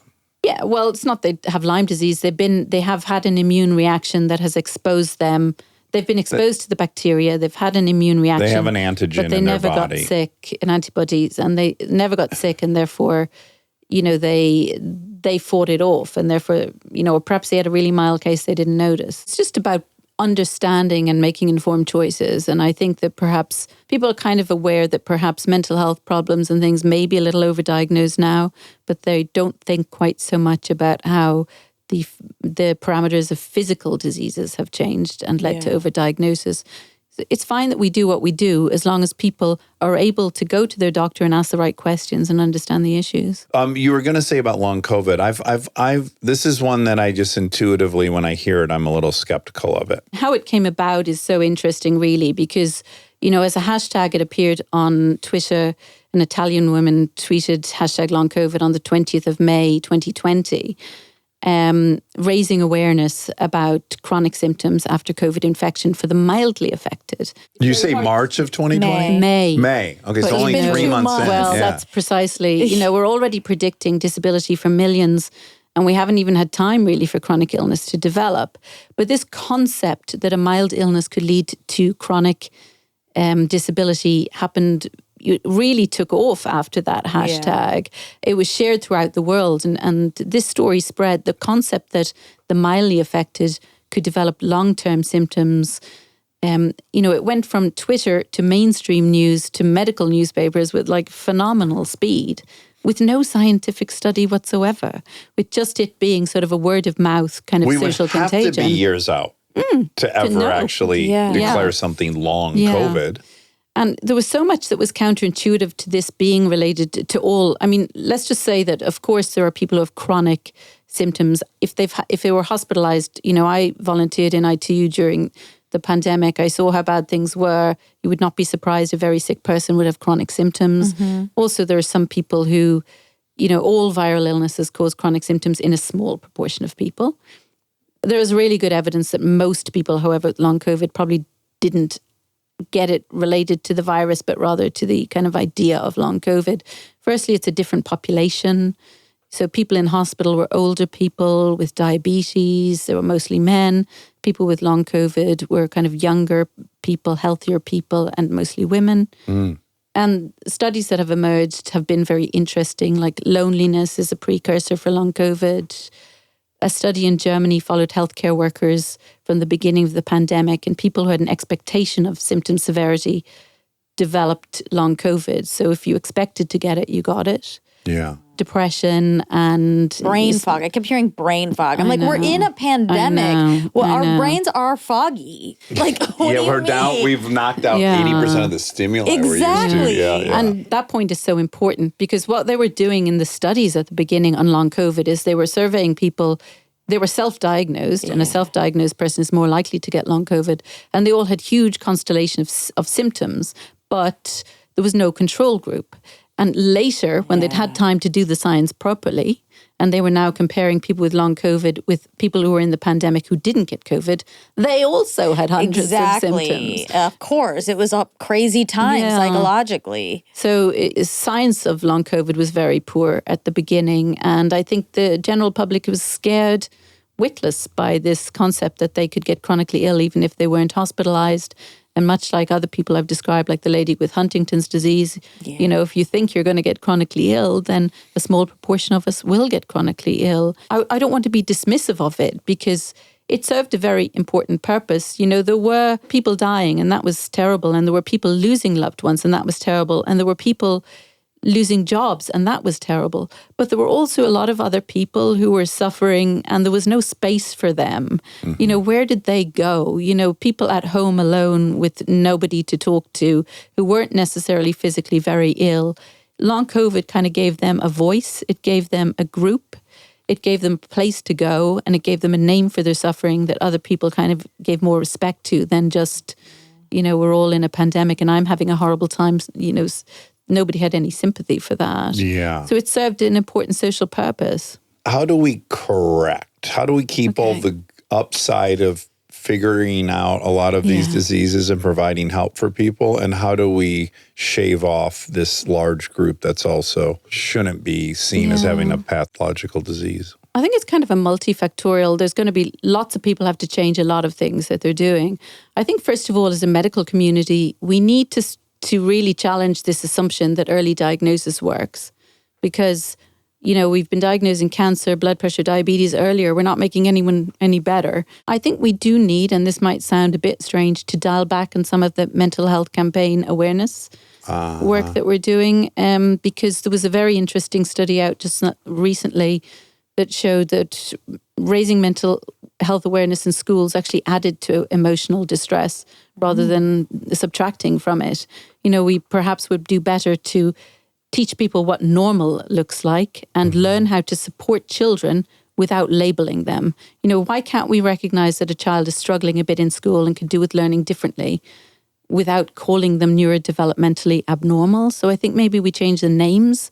You know, support people without labels would be really useful, I think. Yeah, you get into the structural and logistical issues there. It's like there are X amount of resources given to those added hours of teaching, right, and test taking. And then it's kind of the same way the insurance reimbursement works. It's like, we've got to get this one thing so we can get this other thing we need. I mean, you're right. I don't think it's very simple. I mean, it would require a huge overhaul of systems in order to allow us to support people without medicalizing them. Right. And I think also, you know, we've got no support systems outside of medical institutions. Where do people go who are suffering? You know, a doctor is a place you can still go. Yeah. Perhaps we need better support systems for people that are not surrounding sort of medical institutions. So they don't feel the need to be labeled to belong to a group and to get support. Right. Yeah, if there was just a place you could go to that was funded that was like, I feel shitty. Yeah, I mean, therapy, or is that still too... I think that's still sort of medicalized. People just want to belong to a community, don't they? And I think that, you know, well, you know, the UK is quite sort of, the church isn't quite so prominent. I think it's slightly different in the US. So there's, you know, in the UK, I'd say, you know, that system of being supported by your church has really been lost. But, you know, I'm not advocating for that idea, but, you know, there is something to be said. We want church without all the collateral charges that came with it. Yeah, without God, without priests, without Just pedophiles. I love this topic, and I think it's actually kind of brave. But I do think you do it with a ton of compassion, even tackling psychosomatic disorders in the way that you have with compassion and actually a call to treatment for the people. It's difficult for people to hear some of the things that I'm saying, and I do understand that. It'll be threatening to a lot of people's identity. You know, I think that a lot of people in the world are aware that something isn't going right.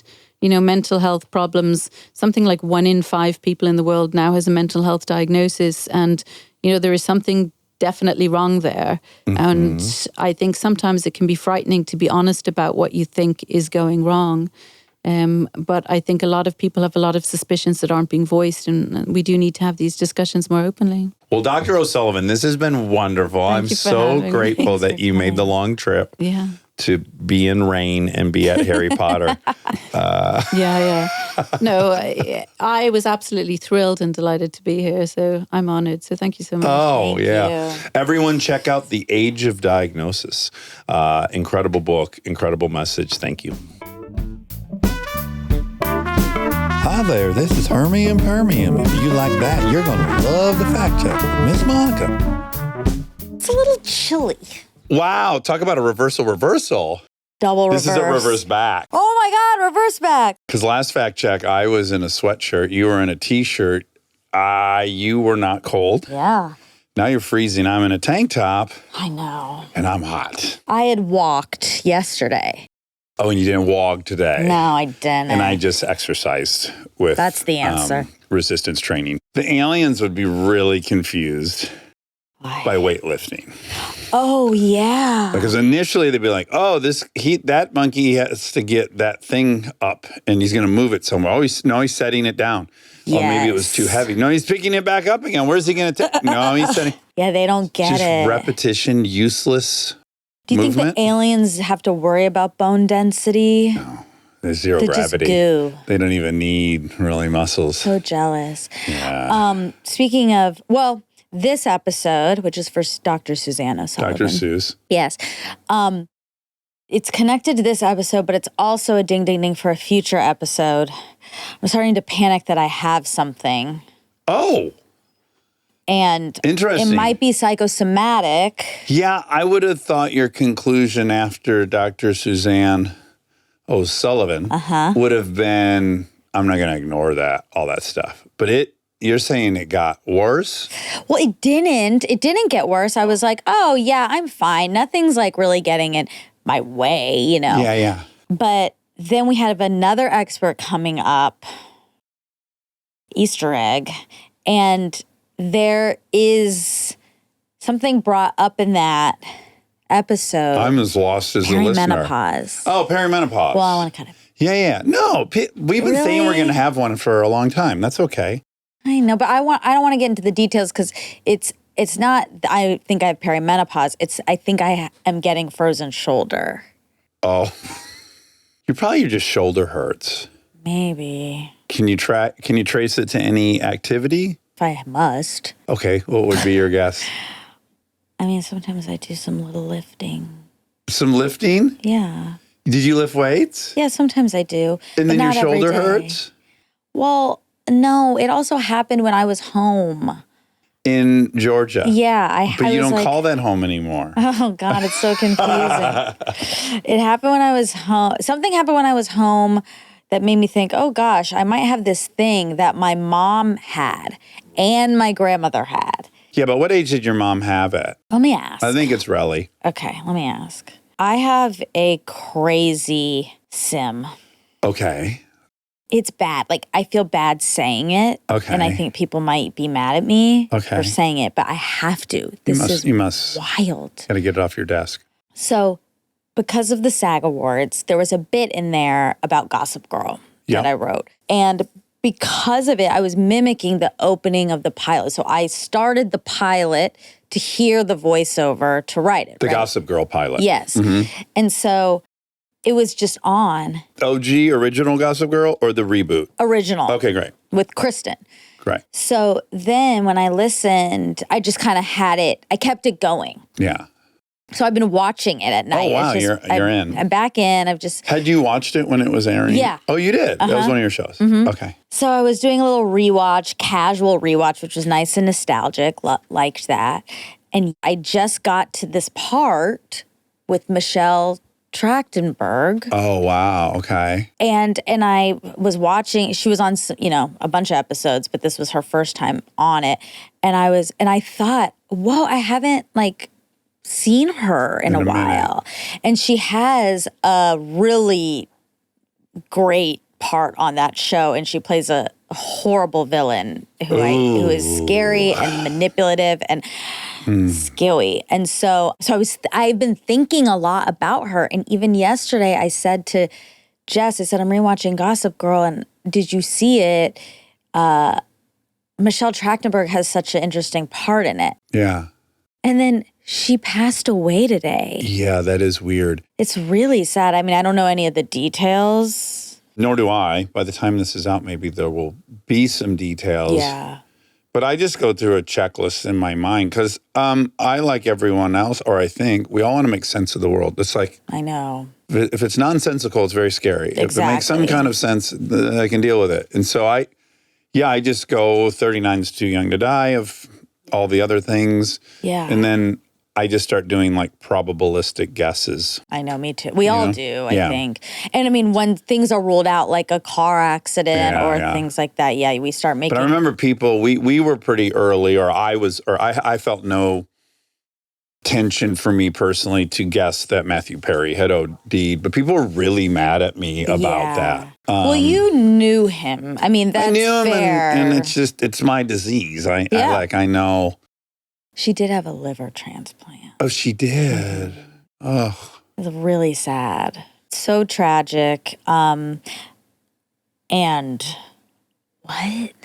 That's so weird. oh yeah. I mean, I haven't thought about her in a really long time. And then yesterday, I said her name out loud for the first time. I don't.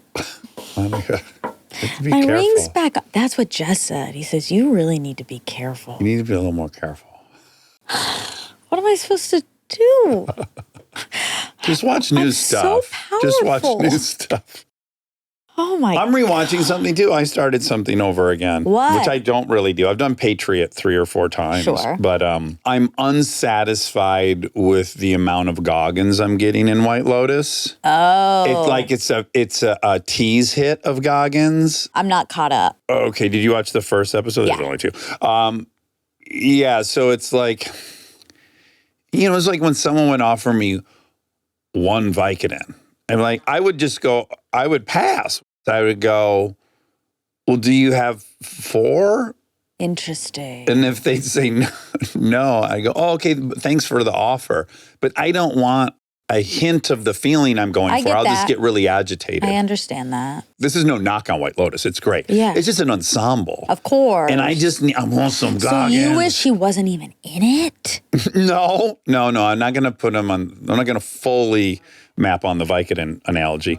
But I did start Fallout over again. Oh, nice. Last night. I'm like, I need to see him for like 17 minutes with no nose, tons of dialogue, making moves. Yeah. Yeah. And I watched it recently, but it's great. O'Sullivan has come up a lot in my life since we interviewed her. Me too. Yeah. I loved this episode, but I loved what it made me start thinking about and questioning. And I think everyone is overdiagnosed. I think everyone's overdiagnosed. And then also I'm glad she asked this like second round of questioning about psychosomatic disorders, because I think I would have guessed about the number she said. Like, it wasn't shocking to me that 30% of all neurological seizures are psychosomatic, or that 30% of That was shocking No, to I know me. so many people who go to the personally, I know a lot of people who've gone to the doctor having a heart attack, and it's not that. It's anxiety.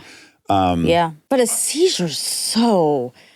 Yeah, you would think like you can't trick it. But then again, I've never thought they were tricking them. Right? Like that's Munchausen, where Exactly, you're faking something. I've thought, no, people are experiencing this. I don't doubt that. Right.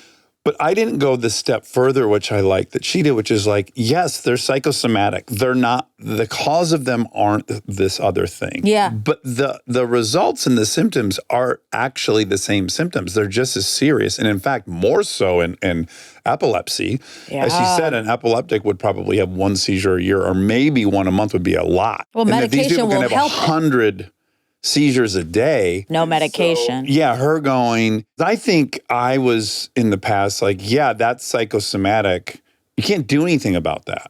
Yeah. Like, it's in your head. Yeah. So what would we do? But the notion that she's really screaming, we need treatment for psychosomatic illnesses. I know. It's the same experience. Exactly. Yeah. Well, she said for some people it helps to know that that's what's happening. And that makes sense. That's almost like a DBT. CBT, DBT, Yeah, just the BBT, awareness. BBD, Boys to Men, BVD, A&W. Belle Biv DeVoe. But it's only works 30% of the time, I know. which is a bummer. But was- again, the same with that recovery for addicts. Yeah. Nothing's above 30%. Yeah. But for me, I'm at least going to go try the thing that I have a 30% chance at. And for me, it worked. So I think people should still Try. pursue it, whether it's 30%. I agree.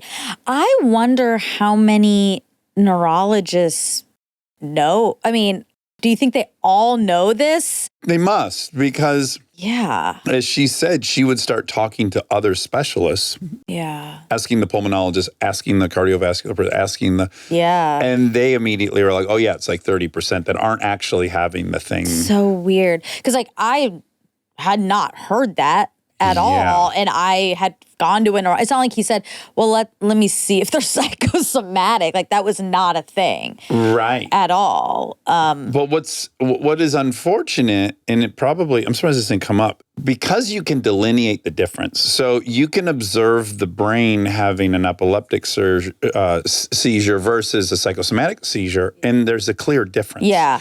Same with the heart stuff. Yeah. Same with the breathing stuff. All of it. The mental stuff is not observable. Yeah. We cannot tell the difference between whether you have psychosomatic depression or any of these disorders. Yeah. We can't tell if you have some base biology or biochemistry or anything. Yeah. So what do we do about those? Like the overdiagnosis of ADHD. You could have all the symptoms of ADHD. It would be weird to me that this tracks almost perfectly across all of the different medical conditions, and then it would stop at ADHD. No. Right? Yeah. It is. So I would argue probably conceivably 30% of people with ADHD, they definitely have the symptoms of ADHD. Sure. But they don't have ADHD as we think of it. Yeah, but also because we just decided what that was. Yeah. Like it's not, I mean, Yeah, what level are you epilepsy and distracted? diabetes are like the clinical and medical, and ADHD is, but now we've diluted it into that like everyone has it. Right. And that's just personality traits to me. I'm going to get in so much trouble for saying that, but I think a lot of it is us taking personality traits that are and making like, them disorders. yeah, that are our favorite personality traits and calling it a disorder. Yes, but she was quick to acknowledge too, even the markers in the hard, let's call them the hard sciences of biology, like taking a blood sugar level. Yeah. That's a metric. Yeah. But even if they set it at 3 or 9 or 23, or that is arbitrary to some Yeah. degree. They've all decided like, hey, when do we think this really tips into Exactly. something very destructive for the body? And they set a number. Then you get into like, okay, attention deficit. What level of fragmented attention requires is before we get to a pathology? the bar should be that it's disabling. Yes, disabling. Unless you're going to separate identical twins and raise one with a label and one without a label. And I say this in total good faith. I just want to know what the best Yeah. outcome is. I agree. I'm not really against or for any of it, really. I just would like to know what's the best outcome. I mean, I think also, unfortunately, that's nebulous. It's for one person, having a diagnosis is probably very helpful. For another, it could get in their way. I mean, it's hard to know. The risk I think I'm most afraid of is that you inadvertently limit someone's potential. Yeah, Because you accept that this condition has these limits. I agree. And just setting a limit before it's really discovered is just a little precarious and dangerous. It's so personality driven. I mean, I saw my brother last night, which was really nice. Yeah, how was that? What'd you get? Did you guys go out to eat? We went to dinner. Where? All time. It was really nice. Yeah. But we talked a little bit about this. I think he felt like he wasn't good at school. Uh-huh. And then he, I think, subconsciously, and he was like, maybe even a little consciously, just said, fuck it. Yeah. Like, if I can't You're probably do in it. the mix of that equation, I think. I think he's also going, I'm not going to be Monica. Yeah, So maybe. I'm not even going to try to be Monica. Yeah. Because I've decided I've given up on Yeah. that. And to even try to improve myself would be seemingly like trying to be her, and I can't be her. That's possible. I mean, he's so different from me. He made many different choices. I have fucked up my younger sister in lots of ways I wish I hadn't. But yeah, and I don't need, is it fucking them up or just it's not your making them, fault. but it might just make them have their own, like really feel the need to define themselves. But like Nikki's life was hugely impacted by having a sister 18 months younger than her that was being told she was beautiful everywhere they went. Like that just fucked her up. It's not the younger sister's fault. Of course not. No. But I think living in immediate proximity to somebody is I guess so. I mean, I think my brother was spared a lot of it because of the 8-year gap. Like I was out by the time he was 10, Yeah, but he certainly knew. I'm sure your parents said Monica got these grades or she... They might. Well, they definitely were shocked at what was going on. Yeah. By things that shouldn't have been shocking. Yeah. So, yes, I do think maybe the bar was set. Do you think they because I would have just gone like, yeah, he's a boy.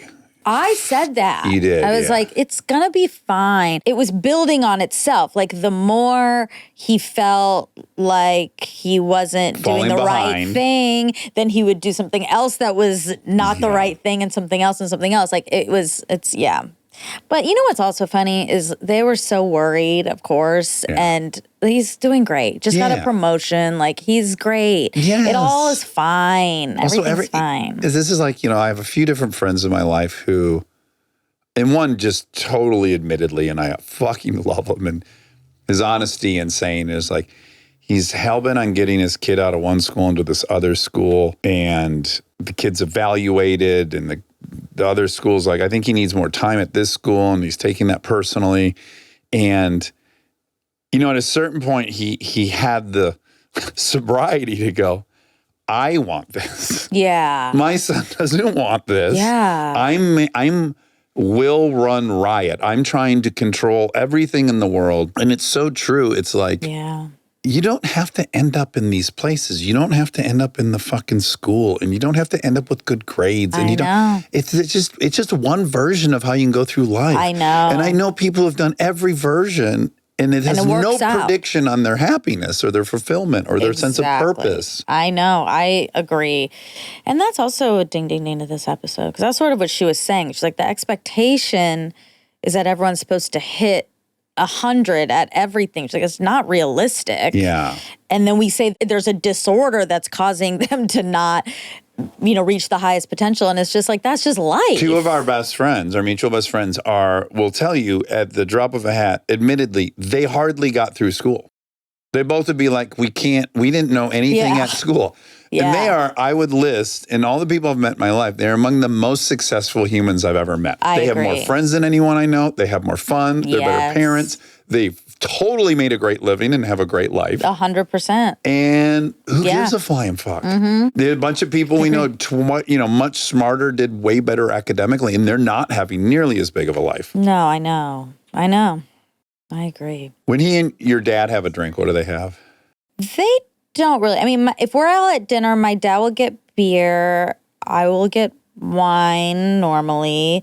My mom sometimes will get a cocktail, like a sugary cocktail. Sure, like some kind of paradise. Yeah, kind of a drink. exactly. Sangria. Yeah. Loves the sangria. And my brother will get like a tequila soda or a whiskey something. You and your dad are the drinkers. Yes. Yeah. Yeah. And will you and your dad ever get kind of drunk? Yeah. Yeah. Well, yeah. He does, and so I guess I am. I'm sure I am too. Not drunk, but like tipsy. Loose. Yeah. Loose. Yeah. But my mom, I'm so critical of my mom. Yeah, that's standard. And he's so critical of my dad. Yeah, very standard. I know it was funny because Jess was there and he was like, oh, a daddy's girl and a mama's boy, like, duh, classic. And textbook. And my brother was like, oh, yeah, I guess it is. It's not special. But yeah, it is. It's a lot easier to project onto the same gender. Yes. Yeah.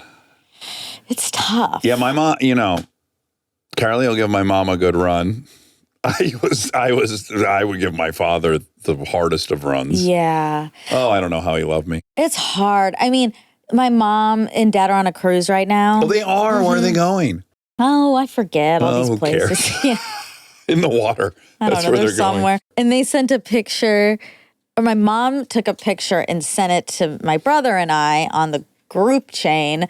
And then I woke up to this, and all I saw was my brother say, "Why aren't you smiling?" And then he had like laughing emojis, and I looked, and then yes, my mom had taken like a selfie of her and my dad. Yeah. My dad is smiling, and she looks. She's probably nervous about taking the picture. So yes, I do think that's what it is. But like, she had a lot on her plate. Of course, my brother is laughing, and I'm like, yeah, why can't you just? Why aren't you smiling? Oh, you had the same reaction. Yeah, I have the Yeah. same reaction, but his is like he's like, that's silly. Funny. Yeah. But I am like, ugh, You're Mom, why? Come on, Mom. I know. And I would have saw it said, and gone like, oh yeah, Nermie's nervous about having to take this selfie. I know, which is exactly what it is. And she said, oh, I wasn't paying attention. And it was like, yes, what do you mean? Like, then it's like, of course you were paying attention because you took the picture. That's Well, not. she was paying attention on how to operate the I camera, know, I not how to know. pose How in to the smile. picture. Yeah. She forgot she was in the picture because she was They taking sent it. another one yesterday and everyone was smiling. Forced smile. Yeah. Because you're doing to her what they do to women historically. I know. Smile more. Why don't you smile more? You should smile more. I know. I feel bad. But you know what? This is It's the way true it though. goes. That's good advice for everybody, not just women. Everyone should smile more. I agree. Yeah. It's infectious. It can work the outside in. Right. But yeah, so I felt bad about that. But what can we do? Yeah. We got to try to do our best. We're all just really doing our best. Stay tuned for more Armchair Expert, if you dare.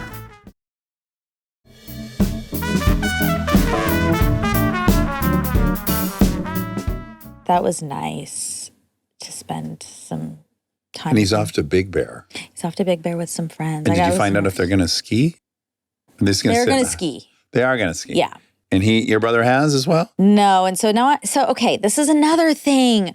I'm like, why do we do this? Why do we fall into these roles? It's so exhausting. It's so exhausting to be like, I'm nervous about him skiing. I'm nervous about him getting to Big Bear at night. Oh, you have all these fears for him. Yes, because he's my 8-year-old he's my little brother. Like, it's never going away. And he mentioned it too at dinner. He said, you still think of me like that. And I said, well, when you're around me, you still act like that. Oh boy, okay. It was a good conversation. We were like smiling, unlike my mom. But because even when he was trying to park, he like called things he wouldn't do if he was meeting somebody else. He reverted too. We're all reverting. I think for Carly and I, it's really interesting because I have such a clear role in our family when we're all together. Mm-hmm. And that's not the role I wanted in life. Yeah. And I have purposely become a much different person than I am when I'm fulfilling my role. And so we were just all together like a week ago in San Francisco. Yeah.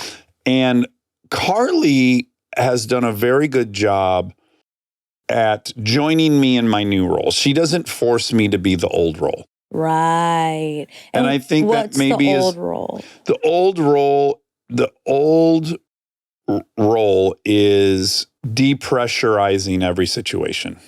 Okay. Lowering the temperature at all times.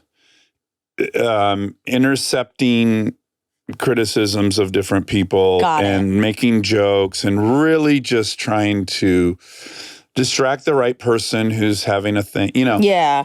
That makes I hope doesn't sound like I'm throwing my family under the bus, but whatever, that's my role.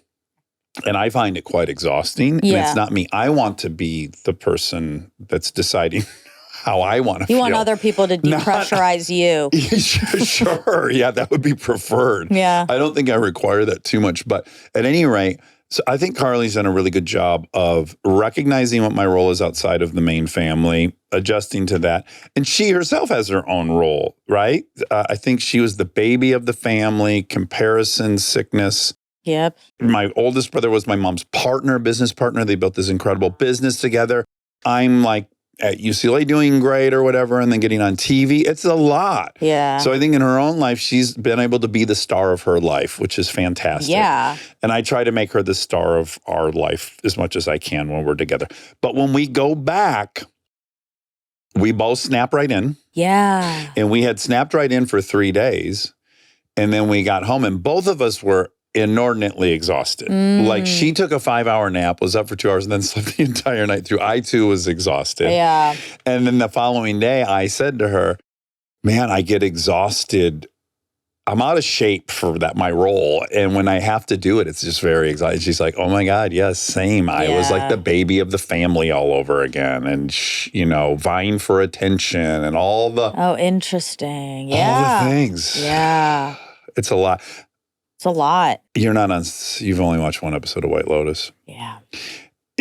This one family on the show is just vomitous, right? They're just, The North Carolinians. yes, they're repugnant.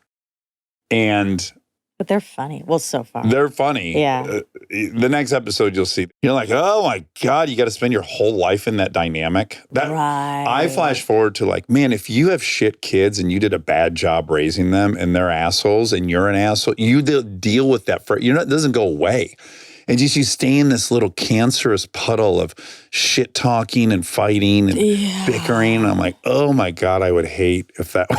But I don't think they hate it because if it comes from the top down. Well, it's just normal for them. Right, exactly. So yeah, I don't even think they're so aware of how yucky Toxic this it is. situation is. But it's like every kid's grossed up by the other one and judgmental of the other one. I'm excited to see where this goes, but I'm also confused. It's very weird. Yeah, it's only getting weirder. Oh my God. Yeah. Yeah, it's just normal. Normal. It's normal. And you can kind of become numb to it. You have to exit it for a while for me. Yeah. To recognize, like I wouldn't have been able to describe what my role was until I moved to California. Exactly. Yeah. And I return home and I'm like, oh, right. Yes. My brother's getting a little heated. I gotta get in there with some magic sauce. I know. I think the same thing. I would have never been able to pinpoint without leaving that like, oh, I feel like I need to make sure everyone is safe. Yeah.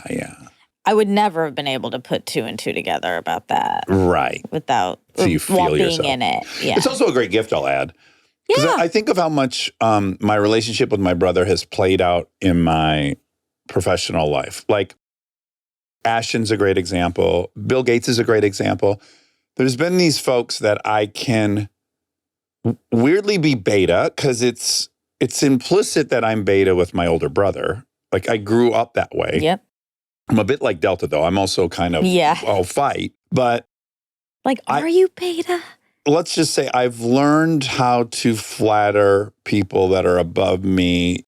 Yeah. And honor them and be deferential to them. And then come in and still be out of the role with my comedy. If that makes any sense. Like very deferential, but then weird zinger that like a beta wouldn't try. Oh, I see. Yeah. That ends up allowing me to rise up a bit and join them more as a peer. Like I'd have these moments with my brother, of course, as any younger brother probably has, is like there would be peership quite often. Yeah. Often we're both racing go-karts and it's equally as fun and it's the thing. Yeah. And then there's another dynamic where he's the older brother and I'm annoying and I got to shut up. But I could break through and we'd have very peer-to-peer moments. Yeah. And I got good at manufacturing those or instigating them. Yep. And so I was thinking when I was with Bill, it's like I have this weird thing where I revere him so much and I couldn't be more deferential. I'll also tease him. Yeah. Right? And so I got that from practice with my brother. Yeah. That's so, now that you're saying it like that, I think, because, you do, Anthropology and all of these reasons, there's a million reasons why, but you pay attention a lot to status and alpha, beta, all these things. Yeah. It's very much on your mind a lot and in the way you think about the world. And Can I add really quick why? My dream is to be peer-to-peer with everyone. Yeah. I don't want to be silencing myself because I don't have the status Yeah. to be myself. Yeah. So it's like, yes, I'm in a race to be able to just be myself. Yeah.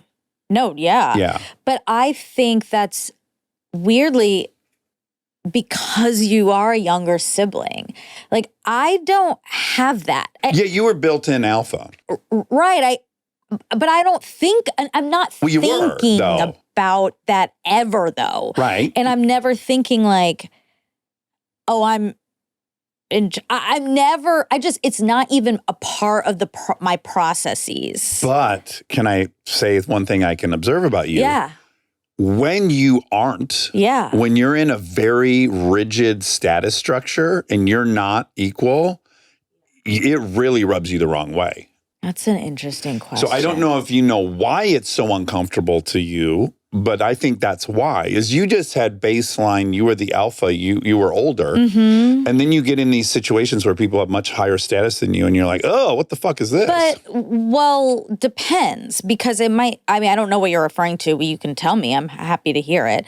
But I think what I'm allergic to is people feeling like they are above because I'm like, for me, I'm like, I don't understand what that is. We should all be peers. Like, I don't feel like that around Bill Gates. I wasn't like, oh God, I'm like uncomfortable talking to him, or that doesn't scare me. Well, no. I guess I'm also not trying to get his like approval. I don't think it's not about being scared to talk to him.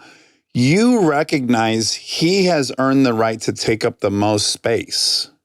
If we're sitting and we're talking about biology or literally any topic in the world. Well, no, see, that's where I disagree with you. I don't think literally any topic in the world he has the right to talk the most. On so many topics he does because he has an expertise there. But I'm not in a room with somebody and think just because they have done X, Y, and Z or become this or famous or. Well, that's not a real thing. But knowledge is. So if me and Neil deGrasse Tyson, the three of us are hanging out. Yeah. I shouldn't take up any amount of the time talking about astrophysics.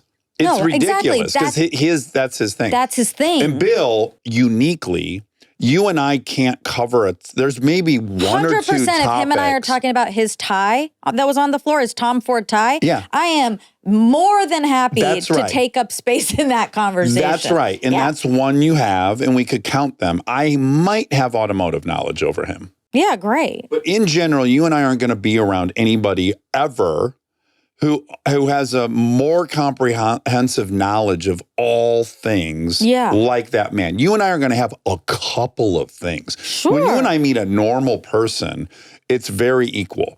We probably know equal amounts about the world. Yeah. But Bill knows the entire history of the planet geologically and But chemically. I'm not uncomfortable with him having that knowledge and me not. I'm not either. I think it's great. He should keep, let's engage about it. Absolutely. And you're deferential because you know better than to enter the conversation about the Green Revolution or biology while he's giving information, because it would be a waste of everyone's time. You're not going to add more than he can add to it. There's a reality to the space that can be taken up and who should take it up because who has the expertise. That's just a reality of life. I mean, If it's fashion, you should be talking. but it depends on, I guess it's like if I'm in a one-on-one conversation or the four of us are together. Group dynamic. If That's we're in where a it's really group relevant. dynamic with four people on a plane, it's not like he's on a stage No. and he's giving a lecture. These are people in conversation. Yeah. I think it's totally allowed for anyone to ask a question, to bring up a topic, to say a thing. I don't think it's like, well, we have to sit here in silence and let Bill just talk for 4 hours because he's the smartest person here. I don't think that I think at you're all. being pretty extreme about it, like shut up and let Bill talk for 4 hours. I'm saying if we're talking about software, if the Sure. conversation is about software, Yeah. You and I should have much less to say than Bill Gates has to say. We could give some experiential experience, Agreed. some firsthand anecdotal account of how we feel about interacting with software. Yeah. But he should probably do most of the talking Yeah, about I that. don't disagree with that. Great. So we agree on it on software. Mm-hmm. And what I'm saying about Bill is you can pretty much then add any category of knowledge, and that's consistent with him. He's uniquely like this. Okay, yeah. I'm not arguing with you about that. But I don't feel inadequate. I don't either. This isn't a question of value. I think you're having a conversation about value as humans, and I'm having a conversation about deference to knowledge. Yeah, but you're saying I'm uncomfortable in those situations, but I don't feel uncomfortable in that I'm talking situation. about someone doesn't have a chair for you at the thing and wants you to sit somewhere, and it's like it levels you. Yeah. That Right? to me is not that's like a human respect thing. That's not about who has knowledge or who has something to say. It's if you come to a party and there's no chair for you there, Yeah. I don't think that's unique in feeling like, that doesn't feel good. Right. But if the table you want to sit at happens to be a table of people on television at the Golden Globes, and you feel disrespected that you're not allowed to sit at that table, even though you're not that thing, Yeah. that would be, in my opinion, in denial of reality, which is like it's a table for people on television, Yeah. on a show about television. To be fair, that hasn't happened. No. Well, what was the thing that you didn't Yeah. have? It was It was a gala of sorts or something that I was with Kristen. Yeah. She was invited. She told them she was bringing me. I was her assistant at the time. Yeah. So yes, no, I wasn't like, I should be invited to this gala. That's the difference. I wasn't like, oh yeah, I belong here. I came as her guest. And then there wasn't a seat and they had to move one and put one in the middle of the thing, and it was very uncomfortable. Yeah. I wasn't like, well, I deserve to be at this table and why isn't there a seat for me? It was, oh my God, this is so uncomfortable. I'm obviously not supposed to be here. It's become way more obvious now that there's a chair blocking everybody that they scooted over, that Mariska Hargitay is like, you can share my seat with me. Like, that's uncomfortable. Right. That's not because I think I should have been invited all along or I should have been, there's a difference there. I mean, maybe you're different. I think anyone in that situation would have felt uncomfortable. I have a ton of experience with that situation, which is like my whole childhood, I tried to sit at a table that he decided sometimes I was old enough to and sometimes I wasn't. Or I wanted to join in an activity that sometimes I was old enough for and cool enough for, and sometimes I wasn't. So I have a ton of experience with that. Yeah, but you don't like it just like I don't. Like if you've even said it, you're like, even at the Golden Globes, like when there's a shot on Kristen, what do? Do you get in it? Do you stay out of it? It's uncomfortable when you don't know your place. That's normal to think like this is weird. Yeah. Yeah. So I just know that I'm very used to being low status and being disinvited. And so it's not new to me. It's not novel. It's not new to me either, as far as feeling like I'm not enough, growing up feeling like I'm not enough. Yeah. So I have to do these things to be enough. My thing with Bill Gates is I don't have there's no right or wrong. There's no value for me. There's no injustice. I'm going to shut up when we're talking about things that he knows a lot more. And also, I'm going to recognize I have comedy and he doesn't. So I'm going to take up a lot of space comedically because it's real. I deserve to take up a lot of space comedically. And everyone likes to laugh, and he likes to laugh too.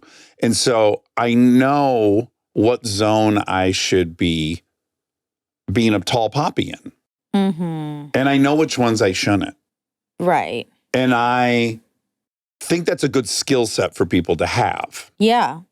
I think it's Dunning-Kruger if you don't have it.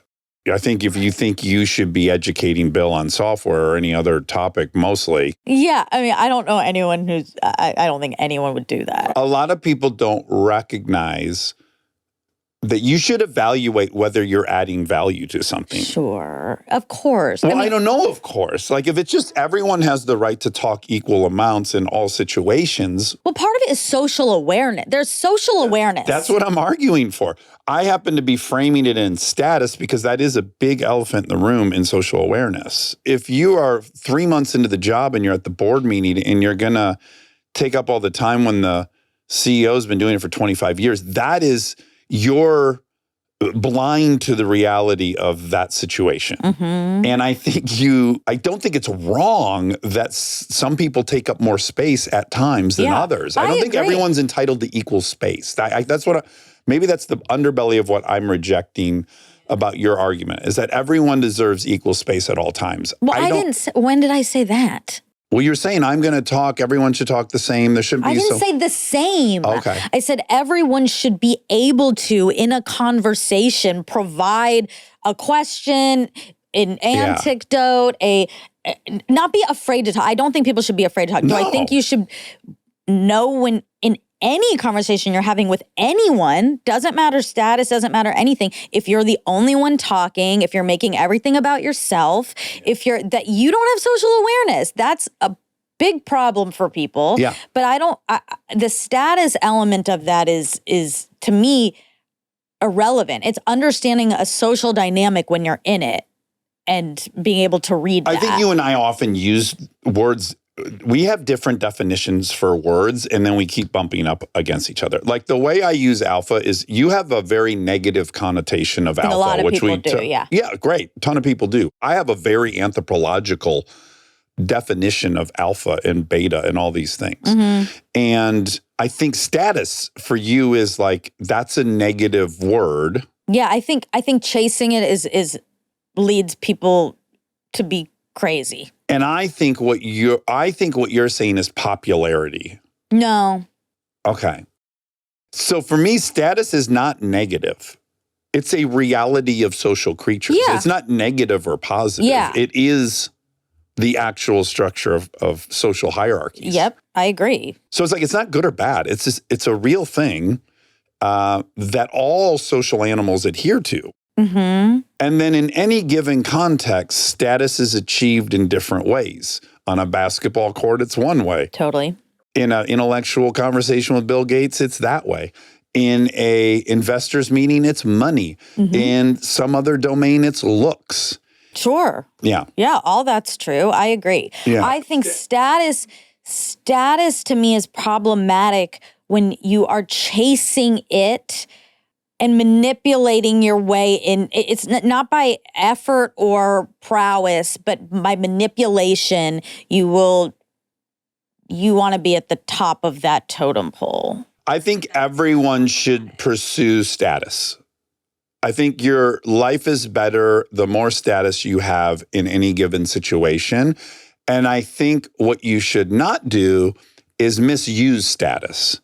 I think the real issue maybe that people have in conflating these is they're thinking of how people misuse and mistreat others because they have status, which I would be in lockstep agreeing. That's the problem.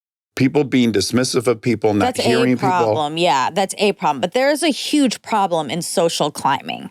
It's disgusting and it is repellent.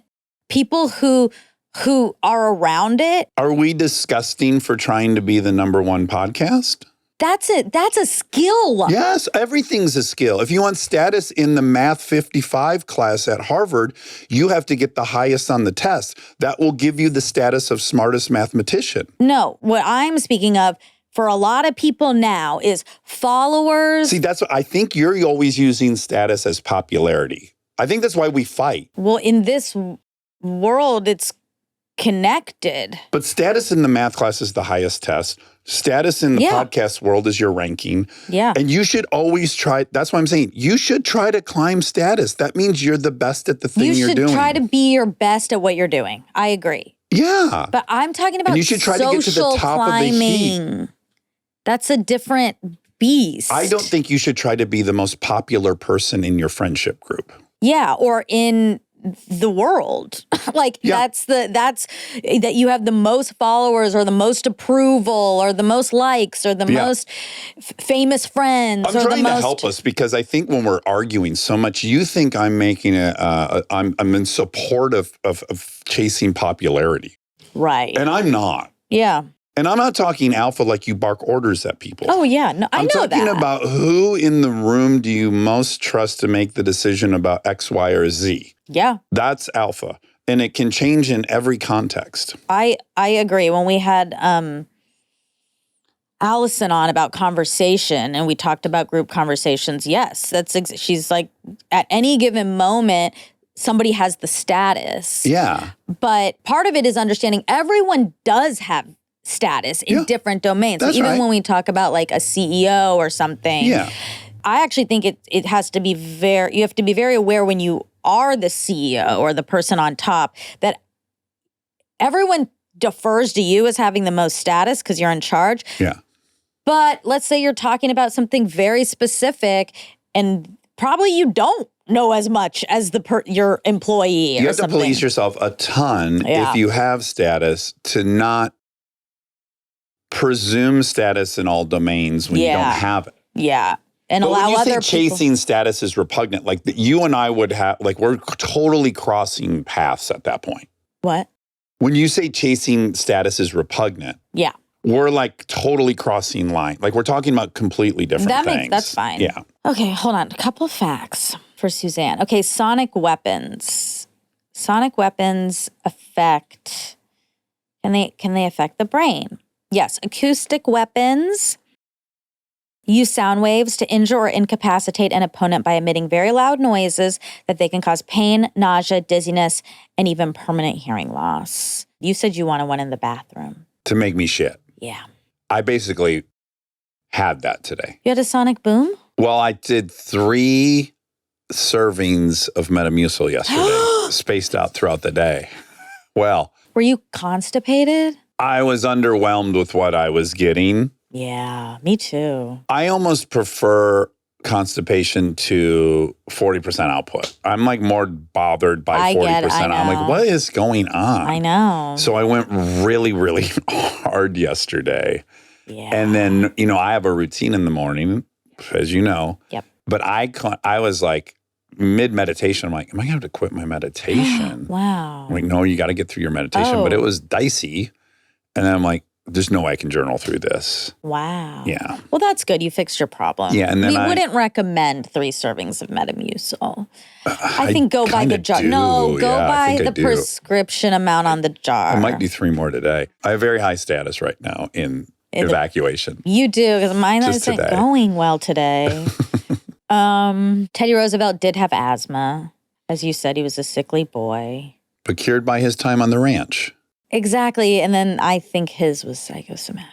Yeah, maybe. Because if he got cured by the ranch, which is outside and lots of dusties, doesn't make sense. Working with animals, he was on horseback. dander. Pet dander. Yeah, right. Okay, have we reduced the number of amputations from diabetes? Yes, we have, but asterisks because care is much better.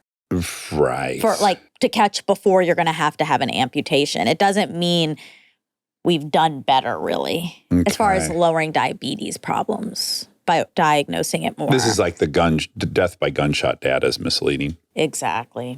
We've just got really good at treating gunshot wounds. Just many people getting shot. Yep. Videos associated with the hashtag autism hashtag accrued 11.5 billion views collectively. Billion? Yeah. Billion. Whoa. An examination of the top 133 videos providing informational content on autism, which totaled 198.7 million views and 25.2 million likes, showed that 27% of the videos were classified as accurate, while 41% were classified as inaccurate and 32% as overgeneralized. She got that stat. She nailed it. That's a disheartening stat I know. if you're getting your medical information from TikTok. Yeah, exactly. And then she also said 1 in 5 people in the world has a mental health diagnosis. Correct again, according to the National Institute of Mental Health. In the world? 1 United States. Oh, I was going to say that seems high for the world. United States, 1 in Like 5 Indians aren't adults. fucking with all these diagnoses yet. I don't know. Our Yeah, guest, you're Blaze, right. was like, there's not a single CBT certified therapist in a country of 1 billion people. But there's a high rate of suicide. That's why Yeah. he's going there. So there is. I just don't think they've been diagnosed yet. Yeah, maybe not. They'll get there. There's a great signal in developing. It's true. Yeah, you'll stop having kids and you'll have a ton of mental health issues. Exactly. All to aim Well, for. they've had a ton of mental health. So then this is another one of the like they have mental health stuff a lot, Yeah. but if it's not diagnosed. But is that better? Because it's all the same if people are suffering, I guess. I think it ends up being mutually assured annihilation at some point where it's like everyone has a diagnosis and everyone stops caring. Yeah. So 1 in 5 adults have a diagnosed mental health condition. I'm in there. So that's it. That's it. That's it for Dr. Suzanne O'Sullivan. All right. Okay, bye. Love Love you. you.